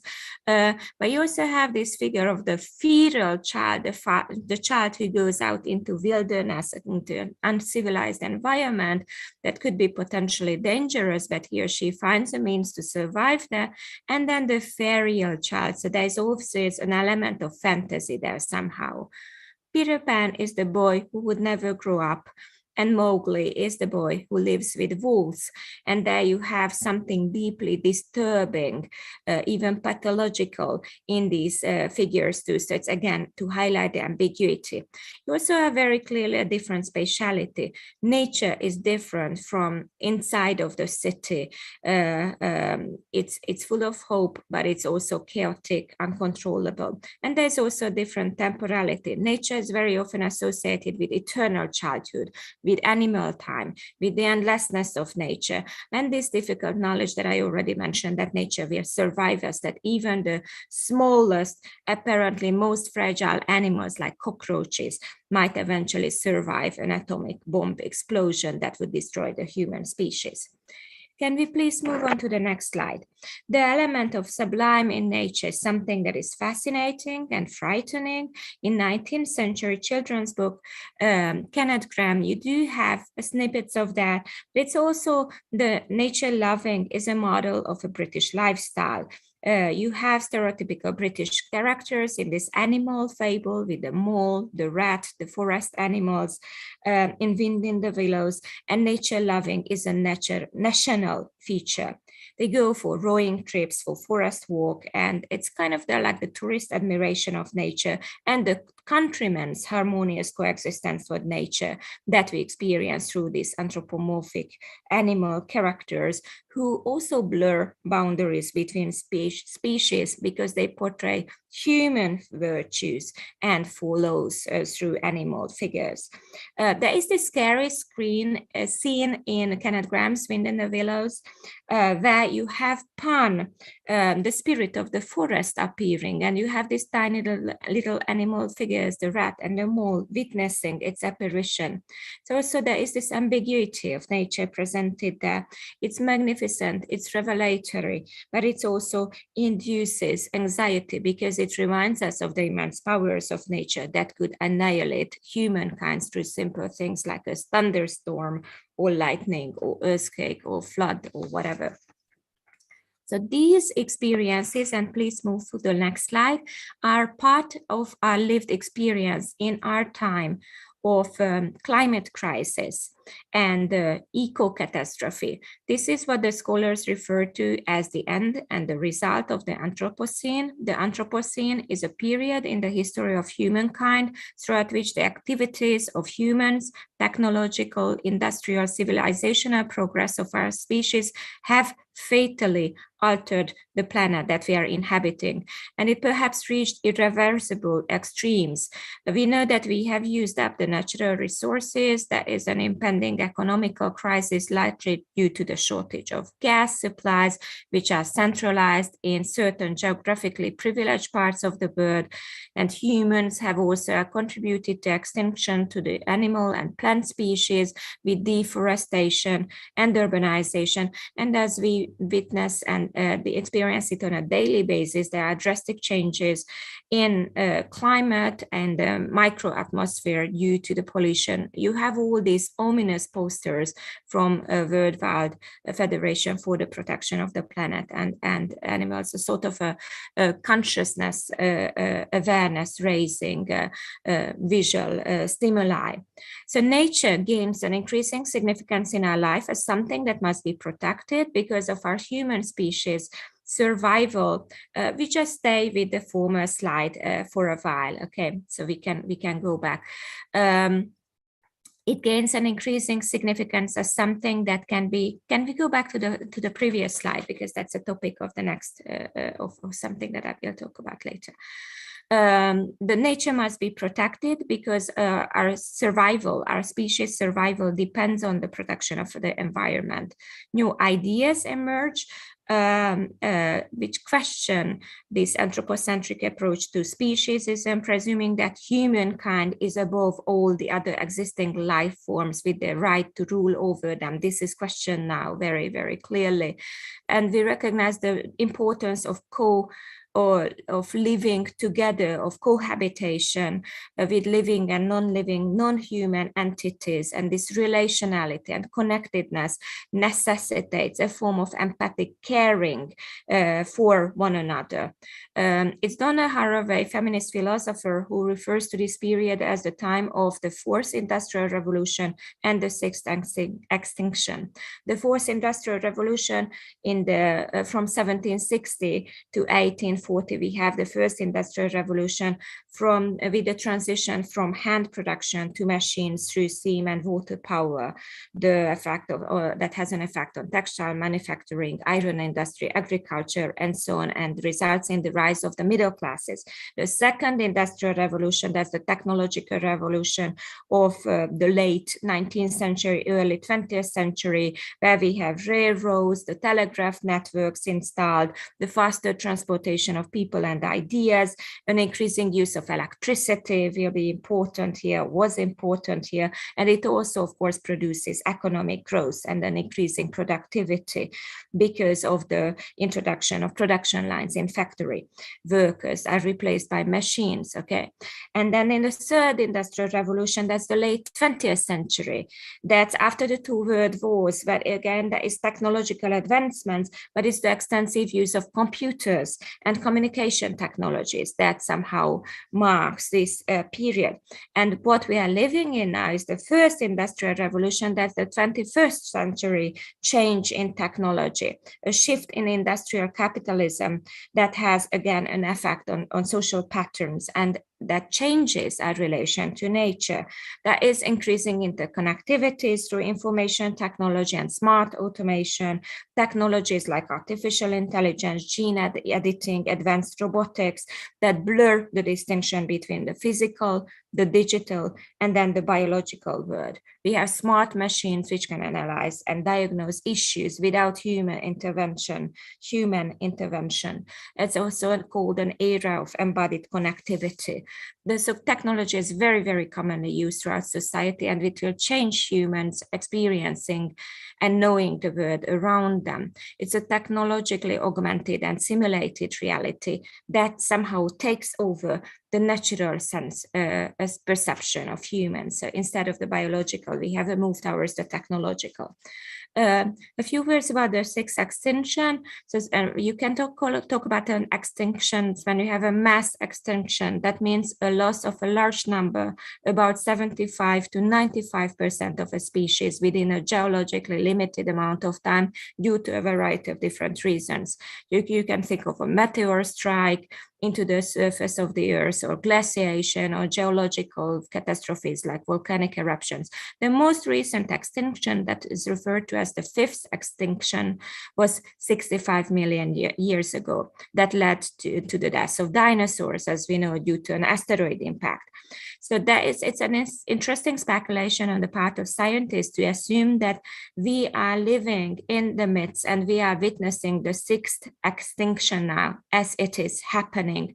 And it usually takes millions of years. The question is whether humans will or will not survive is yet to be determined. So as Haraway says again, it's the best of time and the worst of times. There is unprecedented technological change, rapid democratization. So these technological gadgets are easily available to most people on the planet. They allow for global connectivity. They facilitate our lives. There is a rapid progress in medicine. If you think of after the emergence of the coronavirus, it took scientists just a year or so to develop various kinds of different vaccines. So there are many fatal diseases like diabetes, which are now can be treated and curable. You can live with them. Yet it's also a time of precarity, a recognition of our vulnerability, an emergence of new mental problems, psychic affective disorders like climate anxiety or flight shame. And then now we can move to the next slide, please. So the relation to nature is defined by various different feelings. We have nostalgia. Can we move to the next slide, please? The various different feelings connected, thank you very much, connected to nature. We have nostalgia as connected to this Edenic space associated with childhood, but we also have a certain humiliation, shame, or distress caused by this recognition of and a growing awareness of a harmful human behavior, a certain atonement to what we have done to mothers, a certain anxiety over the impending dangers which concern our very own safety. With the ice caps melting because of global warming, scientists speculate that new diseases might surface and that might initiate global epidemics, viruses which have remained there from prehistoric times, and then that the human body of contemporary times is not prepared to fight. So that you have all these very interesting kind of dystopic scenarios which are part of contemporary scientific research. The older generations remember the times when childhood was all about the free roaming in the open air outdoors, unsupervised by adults, and many children's literary texts from Tom Sawyer to Pippi Longstocking to Pinocchio and Alice in Wonderland, they're all about going outside to nature, to wilderness as an escape from the adult control and the adulthood. On the part of the younger generation, you have a certain rage and resentment towards the adult generations who ruin the planet where they, the future generations, will have to live. Whose sins the adult sins they will have to correct and amend. Can we move to the next slide, please? So there is a new child figure emerging, a new youngster figure emerging, who is somehow transcending this opposition of the obedience versus the naughty child. And that's the child as political activist, if you think of Greta Thunberg's campaign for Friday for Futures movement, a kind of a refusal to attend the school classes in order to raise consciousness with this rebellious act, so that adults eventually should do changes to save the planet. It's a criticism of the classical education in a way. What's the use of classes if the planet is dying? So there is this gradual ecological awareness and green consciousness on the part of the young generations, but also adults recognize this responsibility in teaching students in the proper attitude, about the proper attitude towards nature for the sake of the survival of our civilization. So nature is definitely something that must be protected and must be rediscovered. And it's there in our cultural representations, but also the literary representations too. And there is this paradox that children, youngsters do have this instinctive natural connectivity in a intimacy with nature, but also the belief that they must be educated about a healthy attitude to nature. Now, very interesting, as I already mentioned, as a result of the forced Industrial Revolution and sixth extinction, if you think about it, these are very, very troubling notions. You have many psychological problems emerging, and one of them is a mass epidemic that Richard Louv refers to as nature deficit disorder, and it means that children spend less time in the outdoors, natural environment, because of parental fears, because of the inaccessibility of natural habitat due to urbanization, because of a metropolitized lifestyle.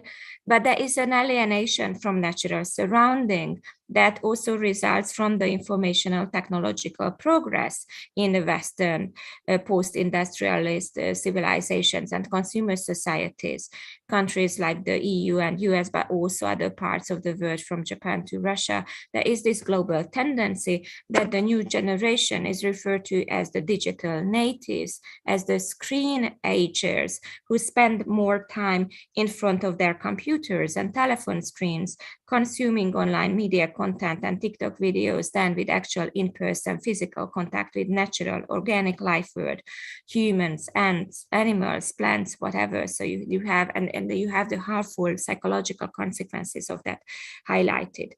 Can we please move to the next slide? So in response to such global trends, we witness a gradual reinforcement of eco-criticism as a cutting-edge discipline of humanities. The notion emerges as early as the 1970s, but becomes popular in the 1990s. And it's definitely heralded as one of the significant research trends that has a social critical potential and a practical political use that can ameliorate the working of society. So somehow connecting art with life. As the definition here says, eco-criticism is a sensitive approach that studies the relations of humans and natural environment as represented in literary works as affecting reading practices. It's an interdisciplinary encounter of ecology and literary studies. It analyzes texts that deal with environmental concerns and explores different modes of artistic representation of nature. So in a way, because of the politicizing intent, you can compare this trend to earlier literary, cultural, critical trends like feminism, post-colonialism, Marxist criticism, queer studies, which somehow criticize the power positionalities and the current functioning of human society and urged a certain change in our perceiving, understanding not only literary and artistic texts, but also in understanding our world. They read new text. Can we move to the next slide, please? So there is, on the one hand, on the part of eco-criticism, this kind of urge or tendency to go back to older text, and from Odyssey to whatever classic text to Hamlet, you can take a look, or Frankenstein, you can take a look at the significance or the ignoration of nature and then draw consequences. But you do have also new contemporary text, 21st century text, which very clearly reflect on these changes. You have within the dystopia genre and science fiction, close to the science fiction dystopic genre, you have a genre called cli-fi. So like sci-fi, it's cli-fi, it's climate fiction that deals exactly in a fictional forms with the catastrophic consequences of climate change. There is this increasing green sensitivity and the recognition of the educational, the significance of education or of the teaching, of the necessity of cohabitation and of human nature ties.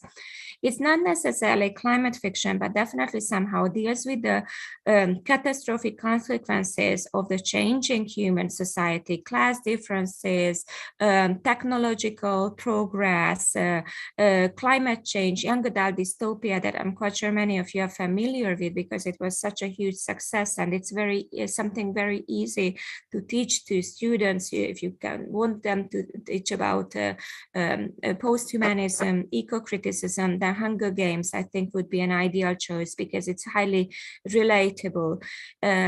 The forest becomes this kind of a technologically advanced, manipulated gladiator arena where youngsters, teenagers will have to fight one another in order to entertain people in this televised manhunt. It's kind of a Big Brother-like reality show. So it has this Orwellian resonance, a reference to 1984 and Big Brother, how the televised control of information technology will also lead to this very disturbing consequences. So technologically modified environment, because you have artificial intelligence that is used to enhance, to increase the excitement in the arena.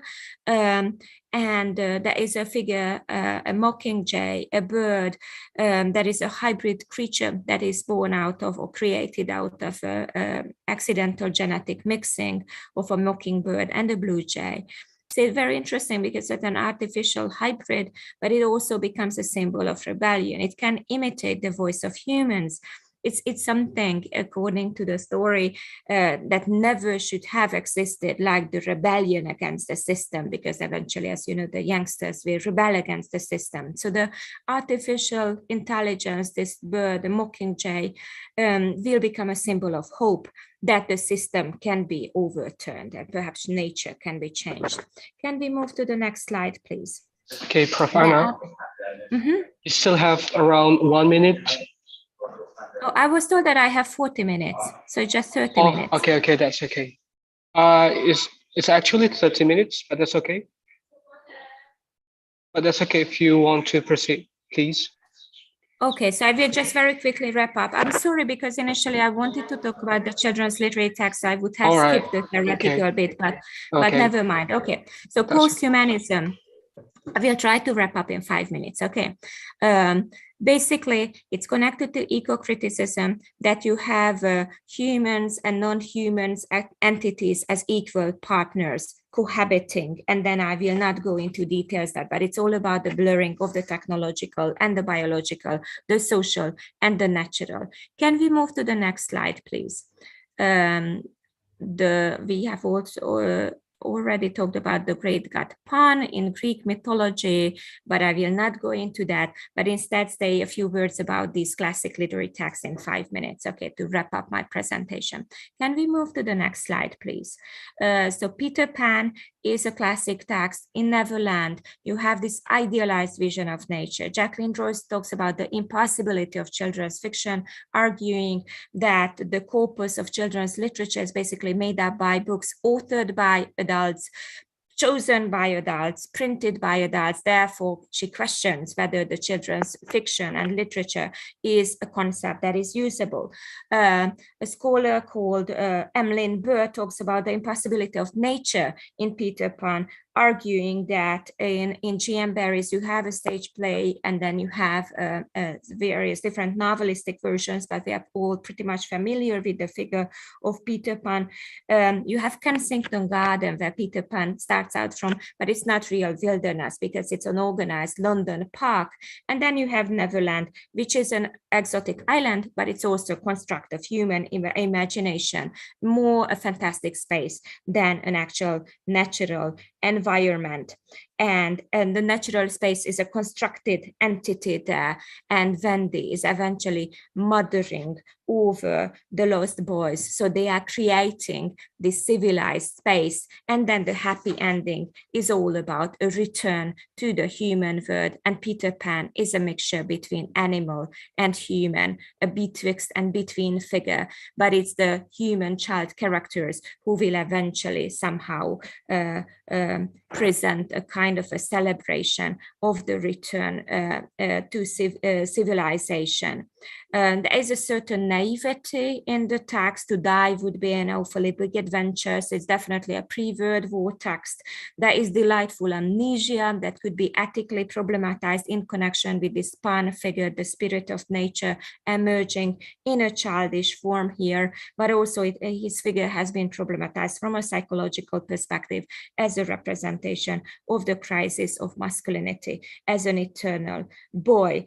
Right, can we move to the next slide? So I will just say 2 sentences about 3 more texts. The Jungle Book, Mowgli, the boy child, the feral child, surrounded by animal characters, and you have this idea of Rousseau, the feral child as a noble savage, right? But again, yet again, you have the child as a model good citizen who provides a moral lesson, and then the law of the jungle is basically about this disciplinary suggestions of the working of human civilization. It's not about the struggle for survival, but the mutual respect for one another, so ethical human values. Can we move to the next slide?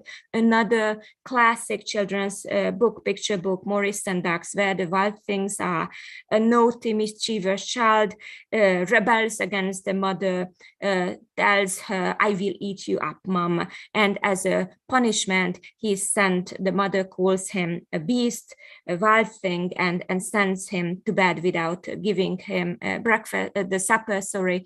And then he in his dreams sails away to this distant remote island where he can rebel and have fun and be naughty with the wild things, right? But in the end, he returns to his safe home again. So it's maturation, it's about leaving behind your bestiality. Can we move to the next slide, please? Emily Hughes Wild is a picture book that is slightly different because here the development, the progress is not about moving from animal to human, but it's about the questioning of human civilization. It's a different feeder child story. A happy ending is a return to wilderness. They try to tame, to civilize the little girl whom they rescue from wilderness, but she's unhappy in the human world and she returns to nature.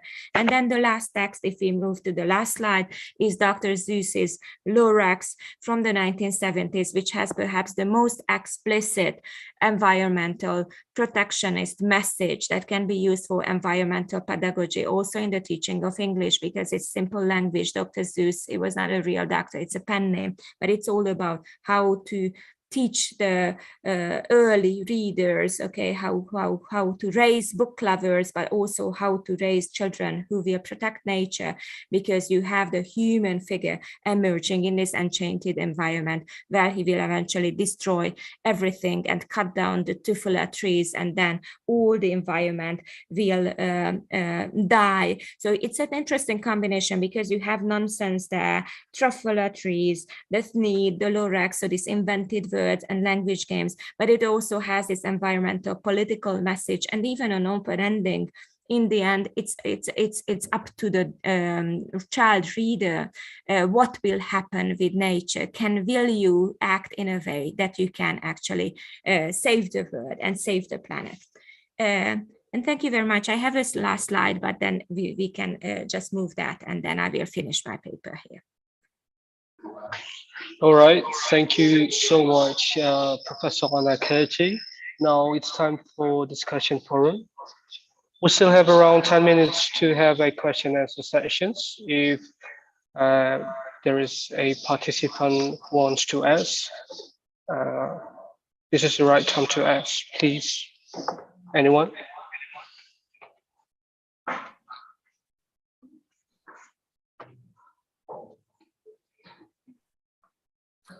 If you have no questions, then I can say a few words about the last slide too, but maybe, okay. Okay, that's okay. We have one comment there.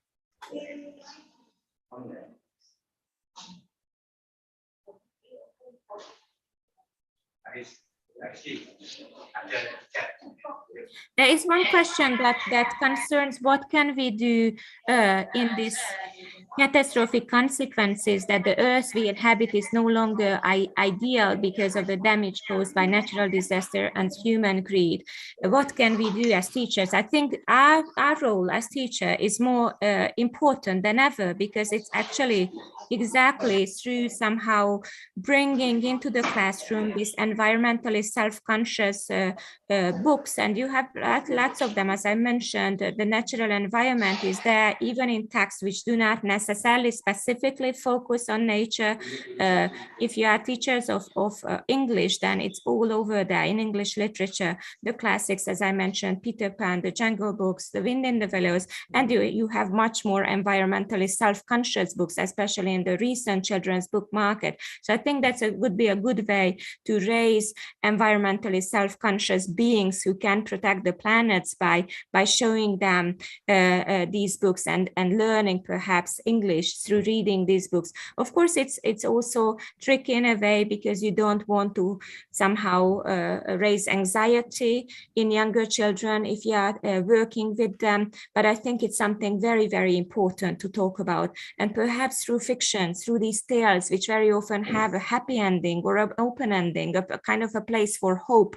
Fairy tale is a genre of hope, and it somehow gives you the promise that the world can be changed, even if things look not that necessarily good. What are the consequences of a technological disaster that will affect children? I think that's also very interesting. As I mentioned, the very new phenomena of screen ages, kids spending more time in front of their computers and laptops and phones than actually playing out in the garden and in nature, because it's the parents are worried for them. So it's or it's an urban city space. So it's parental concerns with safety might eventually contribute to what is already given as a result of the technological progress. But I think that's again interesting, because you can always find this smart learning e-material and maybe show them to the kids that, okay, you can use their phones, but on the phones you would have specific applications. You would have even, we are now broadcast live on YouTube, but you would have like these learning channels and programs or interactive ebooks that the tactile experience is something very important for kids. Perhaps nowadays they wouldn't be that much satisfied by just simply turning the page, but you have these electronic, digitalized, technologically enhanced versions of classic books like Alice for the iPad, where you can touch things on the screen and make the story move. So it's half between animation and half between literary text, and maybe you can bring the kids closer to literary text. But I think it's still a challenge, like how to really keep the prestige of print and paper books and how to raise readers in this technologically advanced environment, especially because they are more and more growing accustomed to shorter text. If you think of TikTok, that's a very, very short forms, right? But it's all about storytelling, if you like. So it's probably our adults and teachers also trying to use new technologies, how to make connections with kids. You can ask students to use, I don't know, smartphone applications to do tests, instead of handing them out papers, and then in this way you can somehow make connections. Myself, I'm more old school in this sense. I'm not that much into integrated the phone in classrooms, but I know that there are many pedagogical attempts to do that. Yes, the noble savage. Okay. More questions from Nurvita. I see one. Definitely, there is a return in eco-criticism, especially. There is a return to the idea of the noble savage, the kind of harmony with nature. With post-humanism, it might not be that obvious, because with post-humanism, we definitely have the technology as something that will intervene with our human biological selves, right? And the noble savage is not wouldn't be a being who has to do with the noble savage, but I think as a role model for this kind of an ethical cohabitation with the natural environment without doing human harm through existing in this natural environment, definitely I think tries to somehow revive this concept. If you think of the last picture book I showed you, Wald, where the little girl feels happy by returning to nature instead of being integrated into civilization, and somehow it's a criticism of how the human customs like combing your hair or going to school or dressing up properly are silly conventions which won't eventually make the world better. So I would say that definitely there is a celebration and there's somehow a return to the noble savage figure. All right, because the time is already over. Thank you very much for the three keynote speakers, Professor Kaje and Mr. Kamaluddin Yusra, and the first speaker, Professor Lemos. For the rest of the questions, especially in the Zoom chat, will be kept and discussed later due to the limited times. And then let's proceed to the MC. Thank you. You're welcome.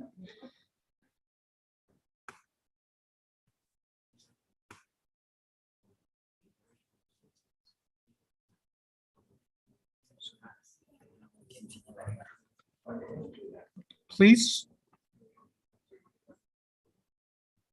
Hello? Hello, is my voice heard? Yes, Ms. Clarissa. I think there's a connection problem here. Okay. Is my face seen? Okay. Okay. Sorry for the earlier technical problems. I would like to say thank you to our moderator and our speakers. It was a very insightful discussion, and I can see that everyone is having fun, yeah, with a lot of questions that are left unanswered too. And I hope that you find insights which will be beneficial for yours and our future. And next, we're going to have a video profile of English Literature Department, please.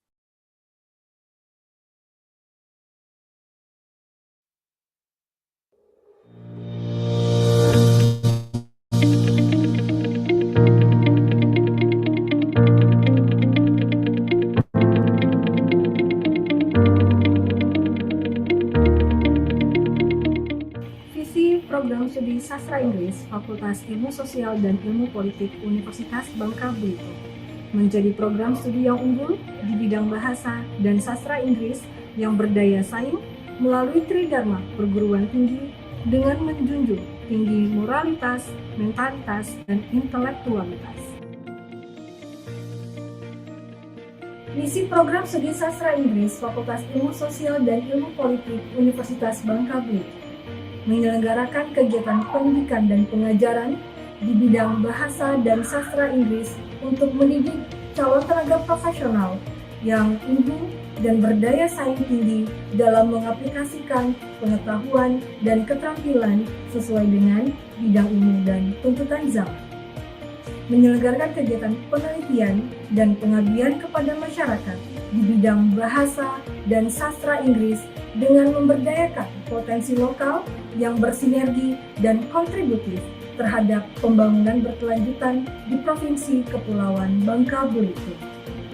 Menjalin kerjasama di bidang pendidikan, penelitian, dan pengabdian kepada masyarakat dengan perguruan tinggi lainnya, perusahaan, lembaga pemerintahan atau swasta, baik di dalam maupun di luar negeri, dan para stakeholder lainnya.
English Literature Department, University of Bangka Belitung. I'm interested in public speaking and debate, and I won the bronze medal in National University Debating Championship 2019 in Surabaya as one of the novice best speakers. I was also selected as one of the grantees to represent Indonesia in Global Undergraduate Exchange Program, supported by the U.S. Department of State, to experience one semester of study at Castleton University, Vermont, United States of America in spring 2020.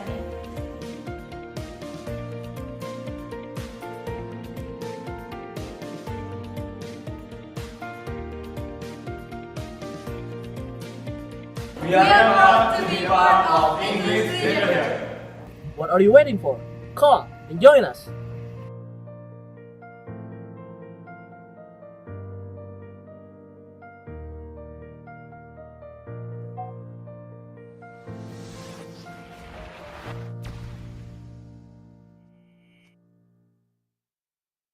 All right, please give a big hand to our English Literature Department of Universitas Bangka Belitung. All right, thank you everyone for the video profile and also the moderators and additionally our insightful speakers and our participants. And we definitely enjoyed it and for sure received a number of insights which will be beneficial for our future. Next, we're going to have a parallel room for oral presentations. So please follow the schedule given by the committee and follow the schedule assigned by each team. The presentation session will start at 12:30 p.m. So we'll see you soon at 12:30 p.m. and have an enjoyable lunch break.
Studi Sastra Inggris Fakultas Ilmu Sosial dan Ilmu Politik Universitas Bangka Belitung menjadi program studi yang unggul di bidang bahasa dan sastra Inggris yang berdaya saing melalui Tridharma perguruan tinggi dengan menjunjung tinggi moralitas, mentalitas, dan intelektualitas.